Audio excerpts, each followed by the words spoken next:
Hey guys, welcome back to the channel. This is a story about what if Naruto learns the forbidden scroll technique NaruHina. Before I start, please support for more amazing content, and do consider subscribing to my channel and share this video with your friends. This is written by VenomLord and link in description and support writer.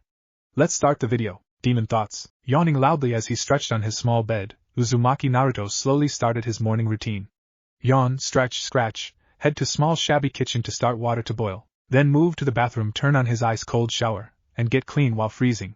Curse the landlord for never fixing the water heater for his apartment. Stupid landlord.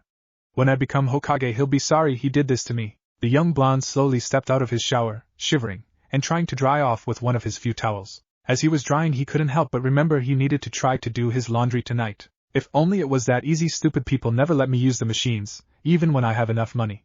I might have to go down to the river again. Changing into a pair of ramen boxers, and hanging the towel around his neck, he walked to the kitchen, careful to avoid the holes in his floorboards of the house. With never having enough money to repair them, and when he did he would be charged too much, he finally decided to just forget about it, and let them stay that way. As he reached the kitchen, he noticed his water had finally started to boil, and quickly poured it into a container of instant ramen, and sat there waiting those 3 agonizing minutes for it to cook. While sitting there, he couldn't help but think of last night. Even now he could still feel a small pain in his right arm. Thinking of the phantom pain, he reached up with his other arm and gently grabbed it. Flashback. Naruto had finally finished cleaning up the Hokage faces, and spent the rest of the night with his sensei, Iruka. Iruka had decided to treat Naruto out to ramen as a motivator to clean up the faces quicker. It turned out to be a small mistake, as Naruto managed to eat nearly 10 times as many as Iruka. As he walked into his small apartment, he couldn't help but notice another rock laying in what would be his living room, with another part of the window shattered. Sighing, the young blonde walked over and picked the rock up to place it in a drawer of his dresser with the many others like it, not even bothering to read the note attached to it. He never knew why the villagers acted like that, but he finally got to a point where he just stopped caring, and ignored it, putting on a smile so that they never see him cry or sad. Even around Iruka and old man Hokage, as he was walking towards his bedroom, a sudden jolt of pain raced up his right arm, sending him crashing down to the floor. He tried to bring his other arm to cradle the right, but the pain stopped him, causing him to fall back to the floor, bringing out fresh tears of pain. Kuso! What is this? It hurts so much. What is going on? Despite the pain, he managed to crawl his way onto his bed, and lay there, wincing in pain every so often, never knowing what was causing it. All he knew was that he had never felt anything like it before. Try as he might, he could not hold back the tears that it brought to him. The pain was unbearable. He felt as if the pain was enough to kill him. Slowly the pain started to spread throughout the arm, starting at the right shoulder blade, and traveling down the length of the entire appendage. Each minute that passed, a new wave hit him. Finally, after who knows how long, Naruto passed out from the pain on his bed, the entire time crying into his mattress. Present, Naruto shook himself out of his thoughts, and turned his attention back to his noodles, which were now ready. Grabbing his favorite chopsticks, he wasted little time in finishing them off, and tossing the carton into a pile with the rest. After making a mental note to take the garbage out, he went to his room to change into whatever he could find to wear. Arg. Just my luck, my last jumpsuit is dirty. I don't know if I have anything else to wear. Just great. After yelling this, he quickly looked through his drawers and closet to try to find something clean to wear, and finally managed to find a few clean clothes. Sighing, Naruto dressed in a white t-shirt with small flames-like designs that curled around each other on his shoulders, chest and back. He sat down on his bed as he pulled on a pair of orange shorts that used to be one of his jumpsuits, but had some of the legs torn off. Finally he finished it all off with putting on an orange vest jacket that had the sleeves torn off of it, and left the thing halfway zipped as he walked over to his dresser and put on one of his only true possessions. He never knew where they came from, but he still liked them. It was one of the only things he was ever given on his birthday. A pair of green goggles that would shield his eyes, as well as the bridge of his nose. As he walked out of the room, he caught a glimpse of his calendar, and noticed the date. Oh man! Today is the day of the test. He quickly looked towards his alarm clock and noticed the numbers flashing, 12 o'clock. Not wasting time, he quickly ran out the door and noticed the sun about halfway across the sky, and only one thing came to his mind. Arg! I'm late. After that he quickly took off across the rooftops, heading towards the Shinobi Academy. Konoha Shinobi Academy, Room 201. Iruka was enjoying his days so far. Last night he had ramen with one of his favorite students, though he regretted the choice of ramen for dinner. He always enjoyed spending time with Naruto, even though the boy could be a troublemaker. Iruka knew he was only doing it to try to get attention. After all, he had done the very same thing when he was Naruto's age. Now today was the day that many of his students would advance to become a genin of Konohamaru, the Hidden Leaf Village. Some would continue on through the ranks and become Chunin, Jonin, and maybe even ANBU. Perhaps one day one would even reach the title of Hokage. But first they had to pass the test today, and then the test that their Jonin sensei may give them. Out of everyone present today in his class, there was one missing that he knew would never miss this day. Uzumaki Naruto. He had tried the previous 2 years to pass, and yet always failed. The last 2 tests were always the one skill that Naruto had the hardest time with, the Bunshin no Jutsu. This year though might be different. He had seen Naruto practicing the technique, and from what he could tell, it looked like he would be able to pass if the exam was the same as previous years. No one ever knew what the exams would be until the day of the exam. Each year when it came to exam time, the council and Hokage would gather to discuss what they felt should be performed. Then it would be sealed and locked away so that no one would know until the instructor opened the sealed scroll in front of the class. This way things would be fair for all students involved, or so it should be. Iruka had a feeling that things were not always fair after hearing some stories. Now the class was halfway through with the exam, with only a few students left to take it. Thankfully he had yet to call Naruto's name, since they went in alphabetical order. Naruto was the second to last person to take it.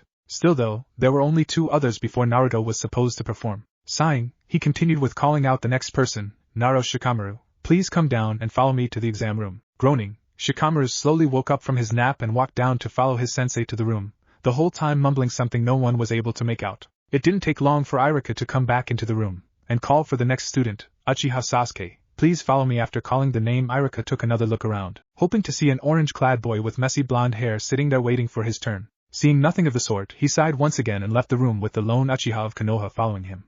This left only one other person in the room, Yamanaka Ino, who decided to busy herself by day dreaming of her dream boat, Sasuke. Once again it felt like things were moving all too fast for Iruka as he started to make his way back towards the classroom. He tried to pace himself slowly, as to leave as much time as possible for Naruto to make it, yet he still found himself in front of room 201 for his liking. Sighing, he slid the door open, and walked in, looking towards the back in hopes of seeing a splash of orange. Not seeing anything, he started doing what he feared. Uzumaki Naruto, he called out, and waited several seconds before doing so again. Uzumaki Naruto, second call, still nothing. Finally he called one last time, Uzumaki Naruto, this is your final call. Come forward now, or you will fail this year's exam. Hearing nothing, he started to slowly cross the name off of his list. Right when the pen was about to run through the U, the door flew open and in came running the blue-eyed, blonde-haired boy known by many as Uzumaki Naruto. I'm here. Sorry I'm late, Sensei. Naruto. You barely made it in time, follow me to the exam room. As he started on the way out, he could hear the sound of Ino laughing at Naruto, as he slowly made his way out of the room. So tell me, Naruto, why were you late this time? Asked Iruka as he walked down the hall towards the room, and glared at his pupil. I think my apartment lost power last night, or something. I mean, even my heater wasn't working. Not that much has ever worked in that stupid place to begin with. Iruka heard the first part, but the last parts came out as nothing more than a whisper that he couldn't pick up. Naruto, how many times have I told you to quit depending on that old thing? Get a real clock, that way you don't need power to tell time or anything. I almost failed you because you were not here on time. Hi, I will when I can, Iruka-sensei. It's just that I've had other things to take care of first, trailed off Naruto. Still though, as important as becoming a shinobi is to you, I would think you would put a little more effort into being on time. Well, here we are, Naruto, good luck, spoke Iruka as he opened the door for Naruto, and followed him in. After closing the door to the room, Iruka took a seat at the front of the room beside another teacher at the academy, Mizuki.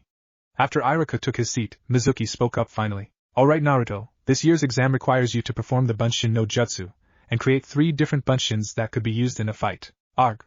I hate this one. It's a good thing I've been practicing it since last year. This time I will become a shinobi. Nodding to indicate he understood, Naruto took his place in front of the teachers, and got ready to perform the Bunshin no Jutsu. Taking a deep breath, he spread out his legs, and started to concentrate so that he could generate the needed chakra. Slowly blue light started to circle around Naruto as he focused. All was going well until something started to cause the chakra to flicker. Ah! No, not now, stupid arm, quit hurting, yelled Naruto in his mind. The pain in his right arm had come back. This time it was more painful than it was the previous night. Grinding his teeth, he tried to fight the pain and performed the jutsu. Iruka noticed that Naruto seemed to be in some kind of pain, yet could see nothing to cause it. He sat there holding his breath, hoping Naruto would finally pass this time. With more than a little force, Naruto yelled out, Bunshin no Jutsu, generating a large cloud of smoke around him, concealing him from the eyes of Iruka and Mizuki. Iruka could hear coughing coming from inside of the smoke cloud, as well as a few cries of pain. He gripped the desk, fighting the urge to run in and check on Naruto. After several seconds the smoke finally started to clear, and revealed Naruto, and a single clone. Said clone was bellowed down on the floor, with all of his colors several shades lighter than the originals. It looked pale, and sickly, almost as if it was about to die itself. Naruto, upon seeing the clone, yelled out in dismay. No! I can't believe it! Dropping his head, Iruka stood up to speak. I'm sorry Naruto, but you fail. You will have to try again next year. This caused more than a little fear and anger in Naruto, who was still trying to fight back the pain in his arm. No!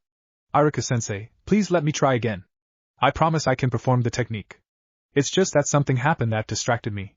Please, give me one more chance. You know Iruka, he did perform the technique, and it could be usable in a fight if the enemy wasn't paying attention. We should give him another try. After all, it is obvious something is bothering him, spoke up Mizuki as he looked on Naruto with pity in his eyes. I'm sorry Mizuki-sensei, Naruto.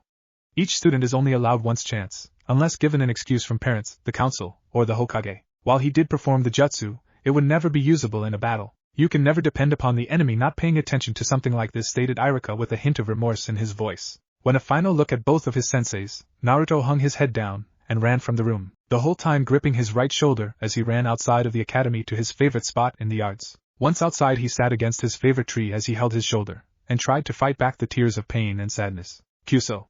Why can't they give me another chance? It's not like it is my fault that my arm started hurting for no reason, again. It's just not fair. I tried so hard this time, and it was all for nothing. Maybe I should give up on being a shinobi, and find something else to do. Naruto continued his inner debate as he watched students get picked up and congratulated by their parents. Every so often snippets of conversation would drift over to him. Look Dad, I graduated. Now I'll be a ninja just like you. That's great son. Wait till your mom hears this, she will be so happy. Look Mom, they called me first and I passed easily. That's my boy. Tonight we will have a special dinner and party for your graduation. Look, it's that boy. I heard he was the only one who didn't pass. Yeah. Good though, could you imagine what would happen if he passed? He could destroy the entire village. I know. I don't know why they let that Hush, you know we are not supposed to say that in public. Let's just be glad he didn't pass. Maybe now he will leave or something. Naruto was too caught up in his own pain, as well as hearing the comments from the families, that he never noticed Mizuki walk up beside him. Hey Naruto, tough break huh? But you know, if you want a second chance, all you have to do is come with me, whispered Mizuki to Naruto. Surprised, Naruto looked up at him, and noticed he had already started to walk away. Slowly he dragged himself up from the tree and started to follow his sensei. The entire time he never noticed an indigo-haired, pale-eyed girl watching him from the crowd, and moved to follow in Mizuki. As she followed she couldn't help but think about her crush. Naruto-kun, I feel bad you didn't pass. You work so hard, and yet you still fail. But you never give up. You deserve this more than I do. Several hours later, Naruto had finally gotten into the tower, and followed the instructions given to him by Mizuki.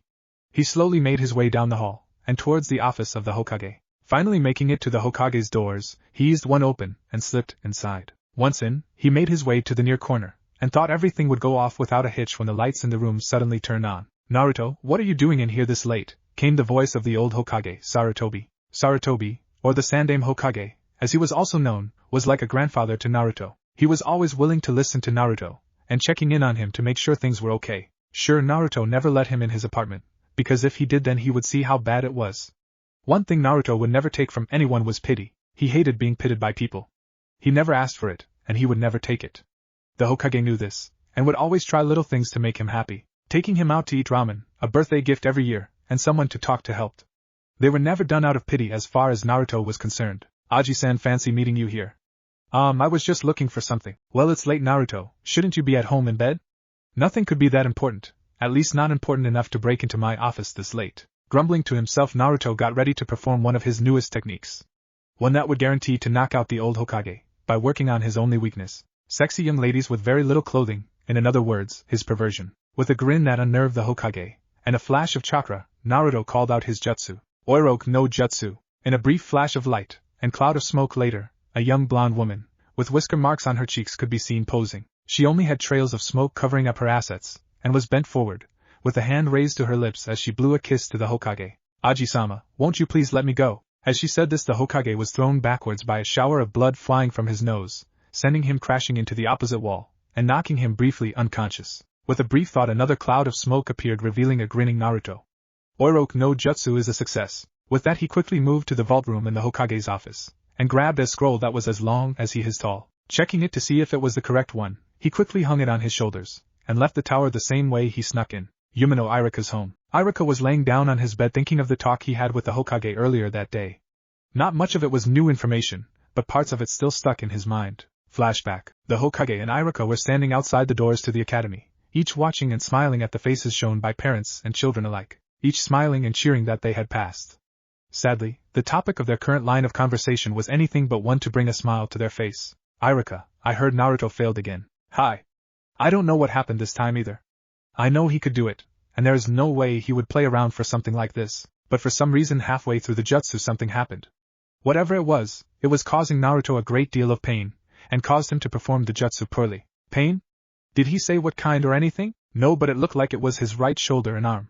As he was leaving I saw him holding onto it, and fighting bad tears. If you want to see, he is probably over by his tree. That is strange. I'll have to try to check in on him and make sure everything is okay. It seems though he decided to head home early, stated the Hokage as he looked over towards the tree and saw no trace of Naruto. I feel bad though he worked so hard for this. I wish I could have given him another chance. But if I did, I know Iruka. But don't worry, Naruto is strong, he will not let this change his mind on anything. After all, we both know how stubborn that boy could be. Present, Naruto, I'm sorry. I know how you must feel. We both have so much in common that it hurts to see you like this. If only I could tell you why you are treated the way you are. Maybe then things would be easier on you. Iruka was shaken out of his thoughts by a pounding on his door. Quickly rolling out of bed, dressed only in black pants and shirt, he ran to the door to answer it. He quickly swung the door open to reveal a distressed Mizuki. Yes? Iruka-sensei. Get up, and come to the Hokages. It's an emergency. They are calling on all Jonin and Chunin. What? What's wrong? It's Naruto. He's stolen the Forbidden Scroll. No, Naruto, why would you steal the Forbidden Scroll? Alright, I'll be there quickly. Let me get dressed. After quickly getting dressed, Iruka wasted no time in getting to the meeting. As he got there he saw many shinobi gather outside in front of the Hokage. He stayed to the back, in hopes of being able to leave quickly and search for Naruto. While standing there he heard many shouts of things that made him worry for his student. We should have killed him when we had the chance. If he has the Forbidden Scroll, he could destroy us all. How did he get the scroll made by the Shodai Hokage? Silence, came the shout from the Hokage as he stood in front of the gathered shinobi. Once everyone had quieted down, he continued. I gathered you all here because the Forbidden Scroll of Seals has been stolen. I do not know for what reason, but Uzumaki Naruto has taken it, and run. I want all of you to find him and bring him back with the scroll. He is to be brought back alive, and in one piece. He is not to be harmed. Now go! With that final shout, all the gathered shinobi vanished in a gust of wind and went in search of the young boy. Iruka quickly started to jump from building to building, all in search of Naruto. He checked his apartment in hopes of finding him napping. He checked every place he has ever found Naruto inside of the village, only to come up with nothing. Sighing in defeat he stopped on a small chimney, and looked out upon the city. Naruto, where could you be? Standing there he ran through a list of places in his mind. He had checked every one of them and found nothing. If he couldn't find him then the odds of someone else doing so were slim to none. It was when he looked out of Konoha, and towards the forest that surrounded that something came back to him. That shack, I found him there once after he rigged the entire school with traps. If he isn't in the village, then he has to be there. He quickly left his perch, and took off towards the forest. The entire time he never noticed another figure following right behind him. Somewhere in the forest of Konoha. To say Naruto was happy would be an understatement. Everything had gone as planned. The only problem he had run into was the Hokage being in the office, but that was dealt with easily enough. Now he was in the woods at one of his best hiding places, and was about to start reading the scroll to learn the one jutsu needed to pass, as Mizuki-sensei had told him. Sitting down with a loud thump, and removing the scroll from his back, he quickly pulled it open and started to read. Kage Bunshin no Jutsu, that should be easy enough. I can do the regular Bunshin after all. With that he went through the steps to learning the jutsu. Oddly enough, it felt easier for him to perform than the regular Bunshin, and so he was able to perform it within the first 30 minutes of trying. With that he moved on to the next one listed. Taiju Kage Bunshin no Jutsu, ARGH. This one is just as easy, just needs more chakra added to it, so let's go to the next one. Bunshin Daibakuha HM, what else does it say? This jutsu is best used in conjunction with the Kage Bunshin no Jutsu. When performed correctly it allows the user to cause the Bunshin to explode upon command, possibly injuring or killing those that are caught in the blast. Nodding his head at the sound of that, he started to work on the newest jutsu. As he was working on it, he noticed that the more chakra put into it, the larger the explosion. If he wanted a smaller one, he only had to hold back on the chakra put into the jutsu. After an hour, and several mishaps, burns, cuts, and nearly impaling himself on a tree branch, he finally got the jutsu down. Sighing as he finished he flopped down on the ground, and leaned against the tree he was near. He reached over towards the scroll that was laying next to him, and looked at what the next technique was. Shuriken Kage Bunshin no Jutsu, similar to the Kage Bunshin no Jutsu, but performed with shuriken instead of an actual body. The user normally throws one shuriken, and performs the jutsu to create multiple copies, thus making the attack more deadly. It can however be formed with more than one shuriken being thrown. Also, in place of a shuriken, one could use kunai, or other forms of throwing weapons. If done like so, the jutsu would still be the same. The concept of the Kage Bunshin jutsus are all very similar. The reason many of them are listed inside of this scroll is because of the chances of causing chakra depletion of the user, and thus killing them. This is because the jutsus are more powerful with larger amounts of chakra put into them. The chakra put into each Kage jutsu is used to create an actual body, which enables them to do much more than regular bunshins. When performing these, be sure you are not low on chakra. As such, it should be noted that users of these jutsus normally have an excess amount of chakra and stamina, which allows them to perform these in succession, or call upon large and greater results. Great, another one, but it should be worth it, I guess. With that thought, he went into using this one as well. It took little time for him to get the hang of it due to it being extremely similar to the previous jutsus. The entire time he was practicing, he never noticed the form of Hinata watching from the safety of the tree line, with new looks of admiration coming to her face with each jutsu he performed in front of her. Both youths were so caught up in what they were doing that neither noticed the form of Iruka settle down in the clearing in front of Naruto. Naruto! What do you think you are doing, stealing the forbidden scroll? Do you have any idea the trouble you are in? Yelled Iruka once in front of Naruto. Hey Iruka-sensei! I did it! I did it! I learned 4 new jutsus from the scroll. That means I pass, right? He was out here practicing jutsus from the scroll. He really has been practicing though. I can tell by the looks of him, and the clearing. But where did he hear such a thing? Naruto, who told you that? Mizuki-sensei told me earlier. He said if I learned a jutsu from this scroll, I could pass and become a genin. What? As Iruka started to say this, he heard the sounds of multiple objects being thrown from behind him. He quickly pushed Naruto out of the way, and off to the side of the shack they were in front of. As he did, he turned and crossed his arms in front of his face and chest, in hopes of blocking any major damage to those areas. Naruto looked on as kunai and shuriken flew into Iruka, pinning him to the wall, and pulling out a shout of pain from his teacher. Turning to where the objects came from, Naruto noticed Mizuki standing in a tree at the edge of the clearing, with 2 giant shurikens strapped to his back. I suppose I should thank you, Iruka. If it wasn't for you, I would have never found Naruto. Mizuki! What's the meaning of this? Yelled out Iruka, biting back a cry of pain. He slowly started to pull the steel objects from his body, while keeping an eye on Mizuki. Isn't it obvious, Iruka? Now Naruto, give me the scroll, and maybe— No! Naruto, whatever you do, do not give him that scroll. Naruto, don't listen to Iruka, all he has ever done is lie to you. Tell me, Naruto, have you ever felt like you were never told something that you should know? Iruka was stunned. He knew what Mizuki was speaking of, and could only imagine what it would do to Naruto if he heard it. Naruto only looked back and forth between his 2 sensei, wondering what was going on. On one hand was Iruka-sensei, who he knew somewhat. He looked up to him as a father, or maybe even a big brother. Sure, he was tough, but he tried to make sure Naruto was okay. On the other side was Mizuki-sensei. He didn't know much about him, but he couldn't help but feel like whatever he was saying right now held some great importance to him. It was something he just had to know. Naruto was quickly brought out of his contemplation by the voice of Iruka. And oh, Mizuki. You know the law. We can't speak of that. Unsure of what else to say, he voiced the only thing he could. What? What is it? Grinning at Naruto taking the bait, he slowly started to explain. You see, Naruto, everyone in the village hates you, even Iruka. You see, 12 years ago the demon fox Kyuubi attacked. When it did, it killed many shinobi of the leaf, including the parents of Iruka. Because of that he, as well as many of the other villagers, hate Kyuubi. Mizuki don't. See, even now he tries to hide this from you, Naruto. He and the rest of the villager don't want you to know this. Kano what? Asked the dumbfounded Naruto, as he wondered where this was going. Behind him in the bushes Hinata was wondering the same thing while trying to stay hidden, but she too wanted to know why they hated Naruto. Why did many of the adults glare at him for no reason? They don't want you to know that you are the demon fox, Kyuubi, yelled Mizuki, causing Naruto to stare, and Iruka to hang his head. Hinata was as shocked as Naruto, unsure of what to think at this revelation. No! The Yondaime killed the Kyuubi, shouted Naruto in disbelief. Yet somehow, it all seemed to be true. The looks, the words, the threats. It all started to make sense with this news. If only he could, then I would not have to kill you now. Think about it, Naruto. Haven't you wondered why you were never accepted here? Why you are hated? It's because you are the 9-tailed fox. So when I kill you and take the scroll, no one will blame me. Now, prepare to die, Naruto, yelled Mizuki as he removed a shuriken from his back, and threw it towards Naruto.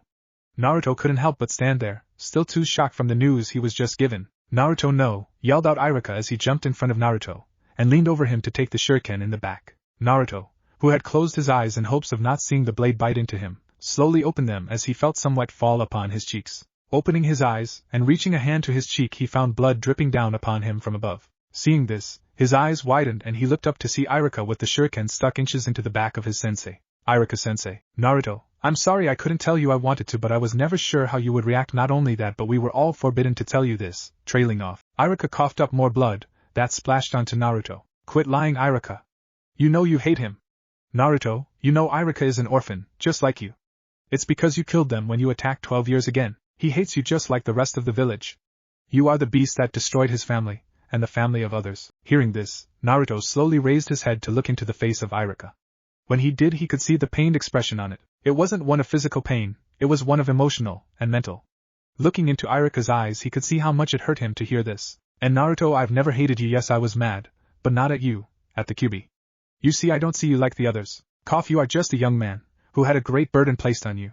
Cough, cough, please Naruto, you have to believe me. The only reason you were never told, and the others your age were never told, was because Sandaime wanted to give you a chance to have a normal life, to make friends, and enough yourself. Naruto could only look on as his sensei pleaded with him. He watched as the emotions played across Iruka's face. Iruka sensei, enough. Time for both of you to die, interrupted Mizuki as he removed his second shuriken, unleashed it in the direction of Naruto and Iruka. Naruto, unable to see it, and Iruka unable to move much without spasms of pain hitting him, just stood there. Both were shocked when they heard a shout of, Naruto Kyuin, come from behind them. This caused Iruka to look up and see the form of Hinata come running towards them in hopes of stopping the object from slicing both in two. That was all it took to shake Naruto from his stupor. He quickly threw Iruka off of him, and braced himself for the giant shuriken with his arms blocking his face. Iruka looked on in horror as the shuriken slammed into Naruto's right arm, piercing through it, and throwing Naruto down to the ground. Hinata stopped in shock, and looked at the bleeding form of Naruto on the ground. Mizuki looked up from where he was and noticed the Hyuga heiress standing in the clearing and started to smile evilly. So, the Hyuga heiress is here as well. I'm sure I could get a nice price for you from the Raikage. It looks like I get to destroy the Kyubi, the Scroll of Sealing, and the Byakugan all in the same night. Sorry Iruka, but I'm going to have to kill you. No! Stay away from them, shouted Naruto as he struggled to stand and pulled the shuriken from his arm. Oh? And what will you do if I don't? I could kill you in a single move, replied Mizuki to the threat. I'll defend them with my own two hands. You will never lay a hand on them. As he shouted this out, the pain from the previous night came back tenfold. Arg! Yelled Naruto as it hit him, causing Iruka and Hinata to both turn towards him worried. Naruto! Naruto-kun! They both shouted at the same time. As they watched Naruto, he grabbed his right arm once again. They watched in fascination as a strange light started to glow around the area. A strange blue, green, and white danced around the clearing. As sudden as it started, chunks of earth and parts of the shack started to vanish. Slowly the light started to concentrate on Naruto's right arm. Yelling in pain, Naruto's arm started to split into 3 pieces while still attached to him. The first contained his thumb and pointer finger, the second his middle finger, and the last his ring and pinky. The pieces ran from his knuckles up to his shoulder. In flashes of light his arms started to separate, leaving more of the glowing light in between the parts. Then they started to come back together, each part as red as the muscle inside of the arm. After they reformed, bands of gold came around the arm, as if holding them together. By now his hand had changed, the fingers were red, with bands of gold and silver running across the top of his hand, and wrapping around it. His fingers looked more mechanical than biological, and flexed as if testing themselves. Slowly more gold material started to appear on his forearm, with 2 parts forming, then closing in on it, and concealing what looking like spikes inside. Slowly more of the strange armor appeared and started to enclose more of his right arm, all the way up to his shoulder. Once his arm was fully encased in the new metal armor, 3 strange fins started to form on his shoulder blade, each one larger than the one before the previous. It was once these fins appeared and formed that the light stopped, and showed Naruto with an armored right arm, looking as stunned as the others inside the small clearing. What is that? I don't know what kind of jutsu you used. It won't be enough to save you from me, shouted Mizuki as he started to run towards Naruto while drawing a kunai from his pouch. Naruto stood there, clenching and unclenching his hand, testing it. He felt stronger, almost as if a newfound power had found its way to him. He watched his hand as he worked it, and slowly turned his gaze towards the charging Mizuki. I'll never let you hurt Hinata or Iruka sensei, challenged Naruto as he ran towards his former sensei with his new arms cocked back. As the two grew closer, Naruto swung his fist forward at the same time Mizuki swung his kunai down. The two struck, sending sparks flying into the night sky. As the kunai struck the armor of Naruto's arm, it sparked on contact, then snapped from lack of a place to go. Mizuki jumped back as he looked down at his broken kunai, then at Naruto. With an evil glint in his eye, he started to perform a set of seals. Naruto didn't wait for the seals to finish as he charged forwards, with only the thought of protecting Iruka and Hinata in his mind. As he charged forwards, something strange started to happen to the first and smallest fin on his back. It started to slowly deteriorate. In a flash of the same light as before, Naruto was propelled forward at an incredible speed. The armor at his forearm opened, and small spikes came out. Mizuki was taken by surprise as Naruto flew at him. He never had a chance to move or finish his jutsu as Naruto's armor-encased fist came crashing into his chest, sending him flying back in an explosion of energy. As Naruto hit Mizuki, an explosion occurred, sending debris flying around the clearing, and knocking Hinata down upon Iruka, who turned to protect her from the debris. Coughing, Mizuki slowly started to stand once again, but this time on unsteady legs. Nice jutsu you have there, Kyubi. But it is going to take more than that to beat me. Anything you send at me, Hinata, or Iruka-sensei, I'll pay back tenfold. After that declaration, Naruto quickly started to do something that shocked everyone present. With his left hand, he started to form one-handed seals, ending upon one slightly cross-shaped one while calling out, Tajikage Bunshin no Jutsu. The clearing started to suddenly fill up with Naruto clones, each with an armored encased arm, and each glaring dagger at Mizuki, who started to laugh nervously. Iruka watched on in wonder. Those aren't just any Bunshins, they are actual bodies. Hinata almost felt like she was dreaming, seeing so many Narutos in the clearing surrounding them. She was quickly snapped out of her daydream when she heard Naruto's voice calling towards her. Hinata! Take Iruka-sensei and run! Things are about to get crazy. Hurry! That was all it took to get Hinata to pull Iruka up and start to carry him away. As she went, she silently activated her Byakugan so that she could watch the battle about to start. She was stunned when she saw more and more chakra being pumped into the different Narutos in the clearing. That was when she realized what he was about to do. Once she realized this, she quickly found a place to sit and hide from the soon-to-come explosion. She decided upon a large old pine that looked to have recently fallen. Once behind it, she waited. Hinata, what are you doing? We can't leave Naruto there, came from Iruka as they settled in. Iruka-sensei, I think it is best we do what he says. Iruka looked on at her confused at first.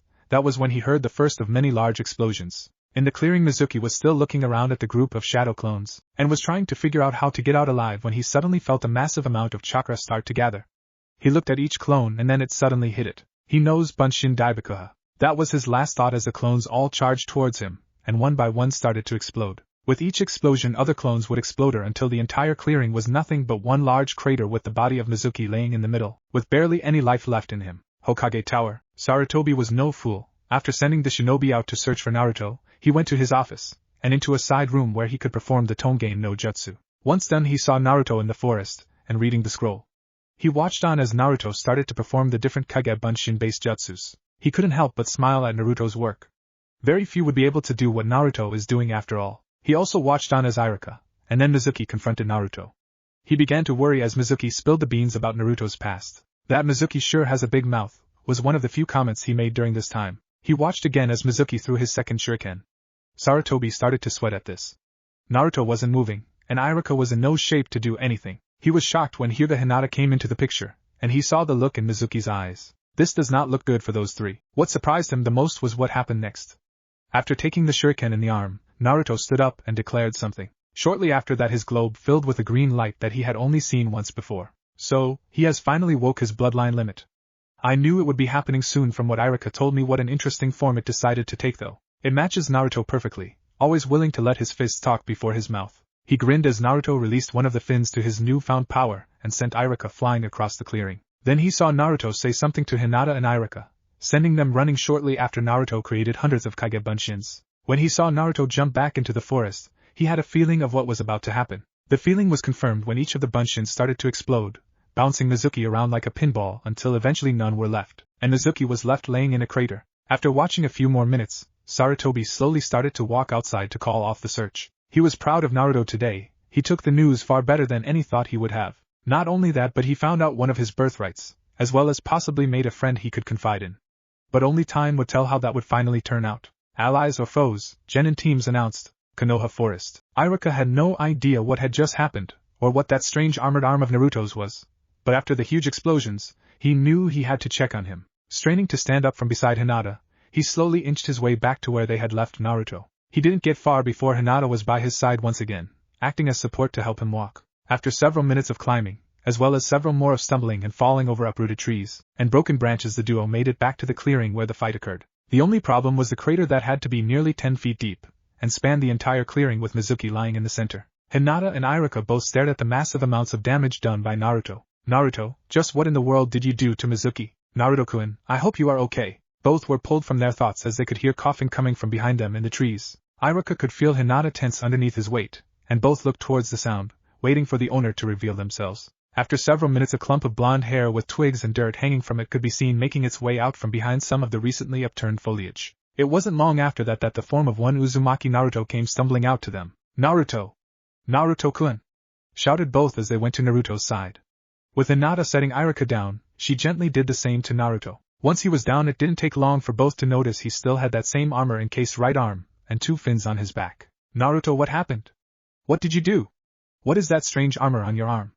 Asked the confused teacher, while he carefully checked Naruto over for injuries. Hinata was doing the same, but with more distance. As her shy nature made a return seeing he was now okay, and a severely torn wardrobe revealing a well-toned and tanned body, Naruto sat there on the tree they were using as chairs. He leaned forward, with his arms resting against his legs, with his head hung down low so that no one could see his face. Iruka-sensei, it's all true, isn't it? The Kyuubi no Yuki was sealed in me by the Yondaime? That's why everyone hates me, isn't it? Why the villagers hate me, why they attacked me? Why I could never play with the others? It's why you probably hate me too, right, Sensei? I'm a monster. As Naruto was speaking, Iruka could see his shoulders shaking as the boy tried to restrain the building tears. Iruka just stared at Naruto, shocked at what he said. He was about to speak when suddenly a soft, gentle voice spoke before him. No, Naruto-kun. Not everyone hates you. Some of us care for you, even now. Iruka-sensei would never have taken those shuriken and keikunai if he hated you. Wouldn't be here now if I hated you, or if I was afraid of you, Naruto-kun. No, to me you were, or W will never be an M-monster. I think you are a hero, just like Yondaime-sama would have wanted. With each word coming out of her mouth, Hinata had taken a step forward until she was in front of Naruto. As she ended, she gently cupped his larger hands inside of her smaller ones. You know, Naruto, she's right. If I hated you, I would never have taken you out to ramen all those times, or come here looking for you. I would have just looked at you the same way as everyone else. But here I am, with the wounds to prove I care about you. You are almost like family to me, like the Otuto, little brother, I never had, but always wanted. Hearing these words shocked Naruto, as he jerked his head up to look first at Hinata, then Iruka. Why, you really mean that? You don't think I'll go killing everyone? Asked Naruto with a look similar to that of a scared and cornered animal. Nope, it never crossed my mind. I mean, sure, I hate the Kyuubi for what it did. He paused as he saw Naruto start to look down in shame again. But I know you are not the Kyuubi. If you were, you would have let Mizuki kill me and Hinata, and either run off with the scroll, or destroyed the village by now. If anyone should be considered a monster, it's Mizuki, and the other villagers. Hinata nodded in agreement with Iruka as she continued to hold onto his hands. The three sat in silence for what felt like an eternity to Hinata, but it was only a few minutes. The silence finally ended up shattered by Naruto. So I guess this was all just to get me to steal the scroll. So there isn't a way I can become a genin, is there, Iruka-sensei? I should have known. Even with those jutsus I learned, it was way too easy. Hearing this brought Hinata back to why she had been following Naruto around the entire night. Naruto-kun, if I could, I would gladly let you take my place. I do not deserve it as much as why you do. You work so hard to make it, and why yet you failed. Not wanting to see his face, she ducked her head back down, with her chin pressed firmly against her chest, and bangs blocking her face from sight. Nah, it's alright. Now I know why I failed earlier. Whatever this strange thing is on my arm caused me to fail. It's been causing unholy amounts of pain since last night, and acted up when I took the test. But next year, I know I'll ace it, and maybe we can be on the same team then. Besides, Hinata, you will make a great ninja. I mean, it had to take some real guts to come out here looking for me. Then you came to try to save Iruka-sensei and myself from Mizuki-sensei. I don't know how well you fight or anything, but I'm sure you are strong. Iruka grinned at his student, happy that he was finally becoming his old self once again. Hinata herself was blushing from the praise she received from Naruto. Well now, Naruto-kun, I don't think graduating this year is out of the question yet. Came an old voice, which carried a great deal of wisdom with it. Turning around, Iruka, Hinata, and Naruto could see the Sandaime Hokage, Sarutobi, along with several Anbu and Jonin walking into the crater clearing. Gigi, grandfather, I didn't think you would find me so soon. Yes, sorry about breaking in and all. Started the suddenly nervous and ashamed Naruto, looking at him, with his left hand nervously scratching the back of his head, and seeing him unable to make eye contact struck the old Hokage as humorous for some reason. It also reminded him of another blonde prankster, who had done something very similar to Naruto's recent stunt. Well, Naruto-kun, it is kind of hard to miss the series of explosions you let loose on Mizuki, but I think we have something more important to talk about, such as your Kekkai Genkai, and the Forbidden Scroll. Naruto had enough decency to look bashful, but yet still look excited about having a bloodline limit. First though, Naruto-kun, you need to turn off your ability. To do that is fairly simple. Close your eyes, and imagine it going away. Think of it as a piece of clothing that you are removing, almost like a shirt or glove. With that, Naruto closed his eyes, and tried to picture the armor leaving his arm, and slowly revealing his true arm. As he did, those gathered around could see it happening. Slowly parts of the metal encasing it vanished in the same green light that it formed from. It started with the fins on his back, from their tips, down to the shoulder blade. Once those were gone back to whence they came, it started at the shoulder. Slowly it moved down the length of his arm, first the golden and silver portion of the armor peeling and flaking away. As that vanished, it left the underarmor, which looked almost just like the normal muscle fiber of an arm. Finally even that was gone, leaving only Naruto's original arm, and the clothing that covered it. Naruto opened his eyes to see the pleased and amused smile of the old Hokage, and the surprised eyes of Hinata and Iruka. Without even looking to his arm, Naruto could tell it was a success. Okay, so that is how I get rid of it. But how did I use it in the first place? I mean, I don't know what activated it, or what caused me to use the power of it. Then there's me knowing how to suddenly do one-handed seals. I mean, it is all kind of surreal. GG. Asked the now confused Naruto. I imagine it is a bit much to take in all in a single night. But before I can explain things, we should get to my office, there we can discuss this to a greater length. Then there is also the fact that the Hyuga have been scouring the village looking for a certain heiress. The final part was whispered, and said with an amused grin on his aged face. Now then, let's return the scroll, and we can talk about the things that have occurred, as well as things from the past. And with those final words, the Sandaime Hokage turned and started his way back to the village. Behind him Hinata and Naruto followed with an injured Iruka leaning on them. As they left, the NBU in the clearing could only stare at the destruction brought down on the little area, each wondering what had just happened there, as well as what was the strange thing that was on the young Uzumaki's arm and back. What had many intrigued was the white beam of light that was seen from this area shortly before the explosions. Hokage Tower. It took them nearly an hour, with the injured Iruka, to finally make it to the tower, but they made it. It was only after a brief stop to get Iruka fixed up that the pace was quickened and finally brought them to the tower. Once in, and in the Sandaime's office, and after he secured the forbidden scroll once again, they were all seated around the desk of the Hokage. Each one had a different reaction crossed their face, from curious, to anxious, and ashamed of what might be said next. Yes, now that has been taken care of, there are just a few more things to do. With this he looked towards Hinata. Hinata-chan, I have already sent a messenger to let your father know you have been found, and in perfect health. I'm sure he will wish to confirm this himself, so he will be here shortly. Before then, we need to speak about several things. Naruto gulped, as the Hokage settled his steady, piercing gaze upon him. Is he mad about what I did earlier? Thought Naruto as he started to sweat bullets. First, I have to say, Naruto-kun, that jutsu you used earlier, it is truly a deadly one. I have heard of it from several Jonin, Chunin, and Anbu, but now that I have witnessed it myself there is only one thing to be done. He turned to Iruka to see him shaking his head with a slight pink tint coming to his cheeks, and Hinata with a questioning look on her face. Naruto himself looked rather amused with himself, and was busy scratching the back of his head with a smile plastered on his face. Secondly, there is the fact that you stole a very dangerous object. If this scroll had fallen into the wrong hands, there is no telling what they could do with a number of the jutsus written down within it. The punishment for such an offense is death. Hinata and Naruto couldn't help but gasp at the news. Is he going to kill and Naruto-kun? What? I thought the old man cared for me. Is it because I know about IT? The Hokage, who had looked on amused at first, began to regret his choice of words. He could see the hurt across Naruto's face, and the worry on Hinata's. Releasing a deep sorrow-filled sigh, he decided to clear things up. It is hard to believe that those two would accept such a thing so easily. Just what have they seen in their short life? However, that does not apply here, seeing as how you were tricked into this, Naruto-kun. So you and Hinata-chan may rest easy. In fact, since you were led to believe doing this would allow you to become a genin by one of your sensei. He paused as he gave a subtle nod to Iruka, who smiled to the old Hokage, and gingerly stood from his chair to move in front of Naruto. Now Naruto, I want you to close your eyes for me. Keep them closed till I tell you to open them, okay? Naruto nodded his head, and did as he was told by the one he considered his brother/father figure. Naruto felt a tugging on his head, as what felt like his goggles were removed. Shortly after that he felt something softer, with a firm front being placed around his forehead. After several more seconds, in whom several hairs were caught and something being tied behind his head, he finally heard Iruka tell him to open his eyes. As Naruto started to open his eyes, he heard a small gasp from beside him where Hinata was sitting. The first thing Naruto noticed was Iruka in front of him, but something was off.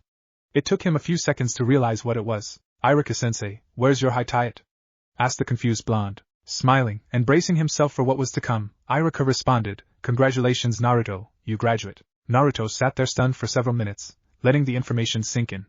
Once it sunk in, he pinched himself several times, just to make sure he wasn't dreaming. Along with that he looked around the room. Well, if this is a dream, it sure is a new one, seeing Hinata is here with me, instead of Sakura-chan. But somehow, that just seems better. When I'd been around Sakura-chan I was always worried about getting my head bashed in, but with Hinata it is strangely peaceful. After looking around the room, and seeing the smiles on each person's face, he finally let one of his true smiles slip across his. This was his true smile that everyone could tell he was truly happy about something and not one put on as part of a mask to hide pain, sorrow and loneliness. Yeah, I did it. I did it. Thanks Iruka-sensei, loudly exclaimed the now hyper-blonde as he went around the room, first jumping on and hugging Iruka, then doing the same to the aged Hokage. He ended his little trip around the office by running up to Hinata. The Hokage and Iruka watched in amusement, and picked her up off her feet, giving her a hug in his excitement. Once his arms wrapped around her, and lifted her from the chair as he twirled around. Hinata's mind promptly shut down as a dark shade of red found its way to her face preceding her passing out. Iruka was the first to save the girl from any more embarrassment as he stopped Naruto, and picked Hinata up to place her on the couch in the office. Once Naruto had calmed back down, he took his seat once again, remembering there was still more to discuss. Yes, well now that you have that out of your system, started Sarutobi, only to be cut off by Naruto. Yeah, I know, the bastard QB is sealed in me. I wasn't too surprised, honestly. I mean, sure, I was shocked at first. But then I remembered the words of the villagers, the things they say and do. The way in my apartment is always. Naruto caught himself before he said too much about his place of residence. He knew how the two would react. He felt he had said enough when he told them. He wasn't too surprised to hear it now. Naruto, if things were that bad, why didn't you say anything?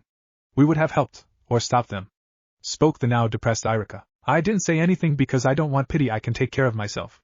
My place might be trashed, and my things torn up, but what is important is always safe. As long as that is true, then it doesn't matter how many couches, or pairs of clothes I go through. Besides, I rather like camping out when my place is too trashed, spoke the blonde with a small sad smile on his face. Naruto, perhaps you are truly ready to know about your family, and perhaps given time the people of Konoha may see you for who you truly are. Fair enough, Naruto. Now there's the part about your newfound Kekkai Genkai, which I'm sure you want to know something about. Yeah, you of all people should know, Gigi, that I was always looking for my family, or at least something to let me know what happened to them, or who they were, whispered a very solemn Naruto. I will not admit to knowing or even understanding it. From what I have seen and heard, it is a rare gift that your family has. The Kekkai Genkai was given the name of altar, due to the fact that it allows you to manipulate the surrounding molecular reality. When used, the user is able to shape the energy and resources around you to a new form. In your case, it took the form of an armor-encased arm. I believe though that the form for each person depends upon their personality. You are the type to rush headfirst into things, and let your fists do the talking for you. Your new power responded to that will, and took the shape most befitting you. I know I may not have explained it perfectly, hence why I dug up this scroll left to you by your father. I must warn you though, what you read may upset you, and it is all highly confidential information. As such, only those I feel necessary, and those you wish to know are allowed to hear this. Do you understand, and agree to these terms, Naruto-kun? Asked the Hokage as he leaned forward onto his desk, while clasping his hands in front of him, and resting his chin upon it. There is also the fact about QB being within you. That is also highly classified information. It is true majority of the village knows this, but it is only those that are older than your generation that know this. I made a law shortly after the QB was defeated. The law was that no one was to speak of this to the younger generation under penalty of death. This was done for your benefit, so that you may have a chance to make friends. The Hokage paused as his shoulders sagged down. Sadly, it seems that many children followed their parents' lead, and treated you how they saw you treated by the adults. But it seems that there are a few exceptions to this rule. One such is right over on the couch now. At that, Naruto and the two others in the room looked over towards Hinata's resting form. Each little small smile passed across their faces. Naruto sat there to think it over. On one hand, the answers he was always looking for were right in front of him. Who were his parents? Where were they? Were they alive or dead? Were they great heroes, or disgraces to the village? Did he truly want to know about them, and his heritage, as well as what seemed to be his new birthright? Then there was the fact that who could he share this with? Iruka Sensei would be one of the first, and maybe only people right now. But then there was Hinata. She seemed to know so much about him already, and accepted him, even knowing that the QB was sealed inside of him. She brought him back from despair with her kind words. He had never seen her do harm to anyone throughout their time in the academy. Somehow he knew he could trust her with whatever he felt, that she could be a person to confide in when he needed. To him she felt like a kindred spirit. Gigi, I want to know. I need to know, claimed Naruto finally. With those words, the Hokage reached into his robes, and pulled out a scroll with a spiral seal holding it shut. It was the same seal that the Hokage always wanted Naruto to have on his clothing, claiming it was his family crest. Once Naruto had a hold of the scroll, the Hokage started to explain what it was, only for Naruto to stop him. A blood seal, right? Only one related to the person who sealed it can open it. One of the best ways to keep information a secret when you don't want those it doesn't pertain to find out. He paused as he noticed the bewildered looks of the two adults. What? Naruto-kun, how did you know that? Those are not normally covered in the academy. Only in more advanced sealing texts would you find such things. Such things normally are not taught to others unless it is by family, or the person has reached a certain rank. I don't know honestly. I guess it started about 4 years ago when I just turned 8. I was going to leave my apartment to go to the woods that night. I can't stand being there on my birthday, when I found a scroll with my name on it, stuck to my door. Then I would find others tacked on my door on almost every holiday. Inside they would tell me to keep the information I learned to myself, and only reveal it to Gigi, when I became a genin. Each scroll contained sealing jutsus, and training guides for me to use. I could never find out who was putting them there, and I never found anything in them as very useful. But it was something for me to learn, since I couldn't get into the library and my books were torn up. But these scrolls were like a life preserver. One of the first ones told me to act almost opposite of what I really am. Don't get me wrong, I want to be Hokage for the reasons I've always said, and those pranks are fun to do. I do hate Sasuke, but that is all really. I hate Orange, I don't like Sakura-chan, I'm not really as loud as I act at times, and I'm not as dumb as people think after doing it for about a year. It all started to become natural for me. I made it into a long-term mission for myself. I wanted to see how long I could keep up the act without anyone knowing. In the end I think it was these scrolls that stopped me from doing some very stupid things. Naruto-kun, is there any chance that you could let me see these scrolls?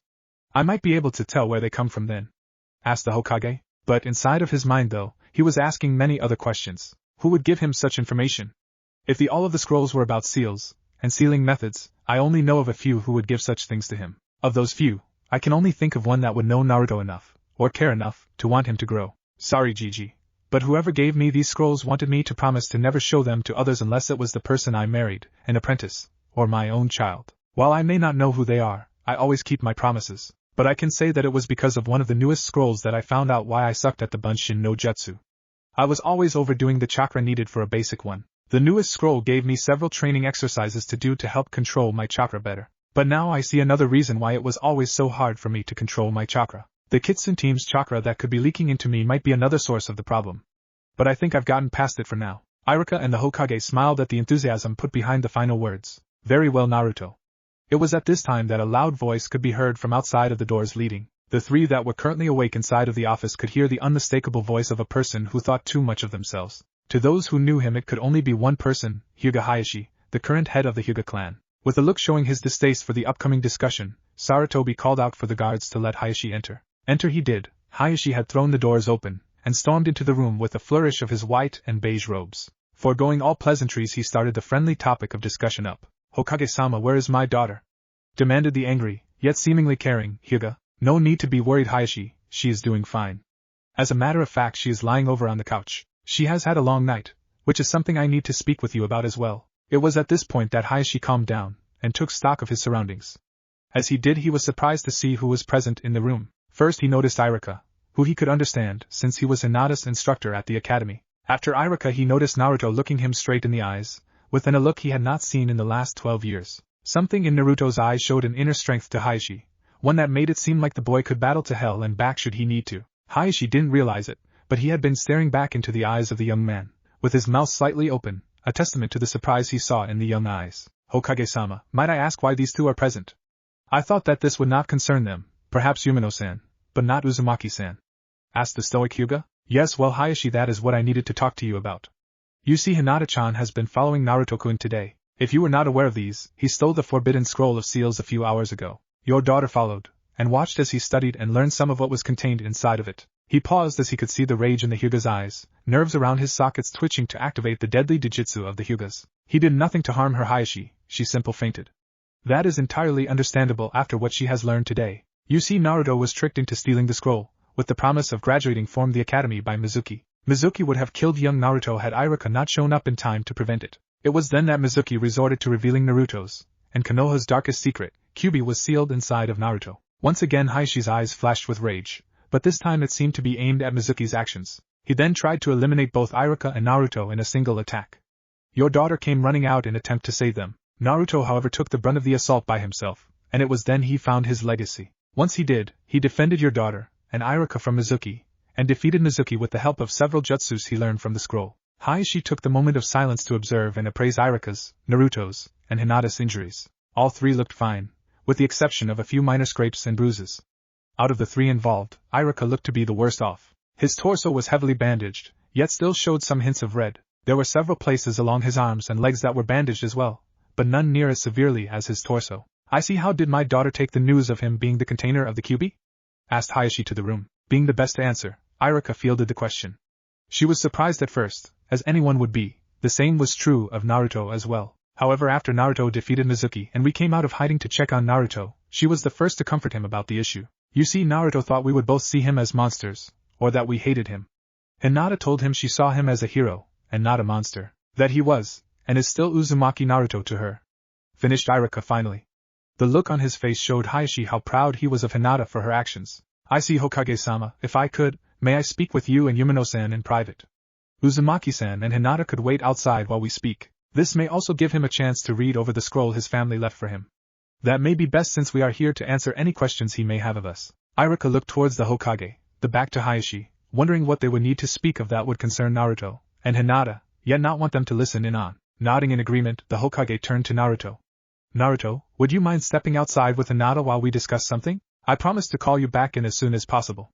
I hope by then you have some questions for me that I may answer. Just nodding his head, Naruto walked over to the still sleeping Hinata, placed one of her arms around his neck, then moved his under her legs, and behind her head to finally hoist her into the air and step out of the room. Once he was out, and Iruka made sure the door was secured, Hayashi took Naruto's previously seat, while Iruka took his once again. I will not beat around the bush, Hokage-sama. I wish for Uzumaki to be on my daughter's team. He is spite and image of his father, and if he is anything like him, he will be able to bring out my daughter's talent. The only thing she lacks is confidence, and Uzumaki has it in abundance. I can understand that, Hayashi-sama, started Iruka, but you of all people know that the council wants us to divide the teams by their academy standings. If we make this exception, it may seem like we are playing favorites. Believe me, I would like Naruto and her be on the same team. She seems to have a calming effect on him, as well as already knowing one of his most important secrets. She accepts him for who he is, so he would not have to hide anything from her. If we could, Iruka would have continued, except for being silenced by the glare of Hayashi. Tell me, Sarutobi, who controls the military force of Konoha? Have you forgotten that it is yours to control as you see fit within reason? Or have you forgotten who you were, and let the advisory council tell you how to do your job? The families that make up the Shinobi Council have been a little disheartened lately with how you have run the military might of Konoha. They say that you have become meek, and are no longer the professor that you used to be. If you could not do this, then I'm afraid I would have to agree with them. The Hokage looked at the clan head and couldn't help but smile at the words. It had been some time since he had run things how he felt. In all honesty, he had felt like he was just a placeholder until he could find a suitable replacement. Ever since the Yondaime had passed away, the advisory council had used it as a point to take control of most parts of the government, and he in his old age let them dictate what they wished, unless it had to do with Naruto, which is where he would draw the line. This had cost him a great many voices among the council, and it showed when he tried to implement programs. But with the words of Hayashi, he felt something spark within him once again. It was something that seemed to have died along with the Yondaime during the battle with Kyubi. It was his shinobi or ninja pride. The pride of doing a job well done, and protecting those he cared for. It was true he protected them still, but reflecting on it, it was never to the best of his ability. So many things had happened that could have been done differently, one of which was being discussed now. The life and well-being of Naruto, who he would never let fall to the masses. Hayashi, it seems your time with Erasure under Jiraiya has had an effect upon you. You are right, the military forces of Konoha are mine to control, and the civilian advisory council be damned. Iruka, who do you propose would to be the third member for the team? Iruka was shocked, but pleased to hear the words formed the Hokage. Well, according to the last meeting we had earlier with the Jonin up for teams, it was going to be the Ino Shikacho team under your son, and Hinata, Aburame Shino, and Inuzuka Kiba under Yuhi Kurenai. The only gap we had was Harino Sakura, and Uchiha Sasuke under Hatake Kakashi, which was by request of Kakashi, and demand of the council. If we went with normal circumstances, Naruto would be placed on that team. We could easily remove Sakura, and place her in Hinata's slot on Kurenai's team. If we did that though, it would be causing a volatile group with Sasuke and Naruto, and then there is the Uchiha and Hyuga feud. If I were to make a team I will not have my daughter on any team with the Uchiha. This has nothing to do with any family feud, but his sanity. It should be easy to tell the child walks a dark path, one which he cares not for friends, or teammates. I would dare say that given the chance he would easily turn his back upon this village for a chance at revenge. Cut in Hayashi. Okay, as I was going to say, you want Hinata to be on a team with Naruto in hopes of her gaining some of his confidence. At the same time, I would like for him to be placed on a team with people who would accept him for who he is. Hinata is already cemented into one slot, so this brings us to the final slot. Both members so far lack one major thing as far as I can tell, and that is strategy, or brains. Aburame Shino, and Nara Shikamaru, as well as Harino Sakura could fill that. Sakura however hates Naruto with a passion, which Naruto seems to return those feelings, so she is out. I have never seen Shino or Shikamaru act overly rude, or offensive towards him, however with Shino's ability it would unbalance the team, at least when compared to the others. As such only Shikamaru would leave it fair, plus it might motivate him some. For the other teams, we would have to move some people around, but still have what we needed for them. We can place Sasuke, Sakura, and Choji under Kakashi. The only problem we may have with that group is Sasuke and Sakura being unfair towards Choji. Not to mention that Kakashi is bound to be more than a little unfair in his teaching methods. Neither of the other two genin on the squad has been nice to Choji in the past, but it is the only thing doable to keep the teams balanced. The final team, under Kurenai I suppose, would consist of Shino, Kiba, and Ino. It can be a multi-purpose squad for tracking, scouting, and infiltration. All three can perform the duties of scouts, while Shino and Ino would be the best for infiltration and spying. Kiba and Shino would also be the best viable options for the role of tracker. Under Kurenai, Ino would also be able to learn and master genjutsu techniques, which would be perfect for her. My only concern is with giving the final team to your son, Hokage-sama. No offense to him, but he seems to be more of a laid-back type of person. That is fine with Shikamaru, since it mimics him perfectly. But with Naruto, he might become a little agitated, and be unable to keep up with him. That is why I propose a new sensei for the team. Iruka dropped out of instructor mode, and started to go through some papers that were on the Hokage's desk. From what Hayashi and the Hokage could tell, they were team request forms put in, and kept in case a team fitting the requested one popped up, or if the academy teachers and Hokage felt the Jonin was perfect for. After several minutes of digging, Iruka finally pulled out a form that looked to have been sitting there for more than a couple of years. That is why I feel this person would be perfect. Not only does she have the energy to keep up with Naruto, but she also has the ability to motivate someone like Shikamaru, and instill confidence into Hinata. She requested a team 2 years ago, but at the time there was not one anyone felt like placing with her. But with this group, she would be perfect. Her name is Mitarashi Anko, and she would be the perfect Jonin for this team. Outside the office, Naruto walked out of the office, and gently set Hinata down on one of the couches there. Once done, he walked to what is normally the secretary's desk, and sat in her chair. Once he was seated, he reached into his kunai holster, and pulled one out to quickly cut the tip of his finger.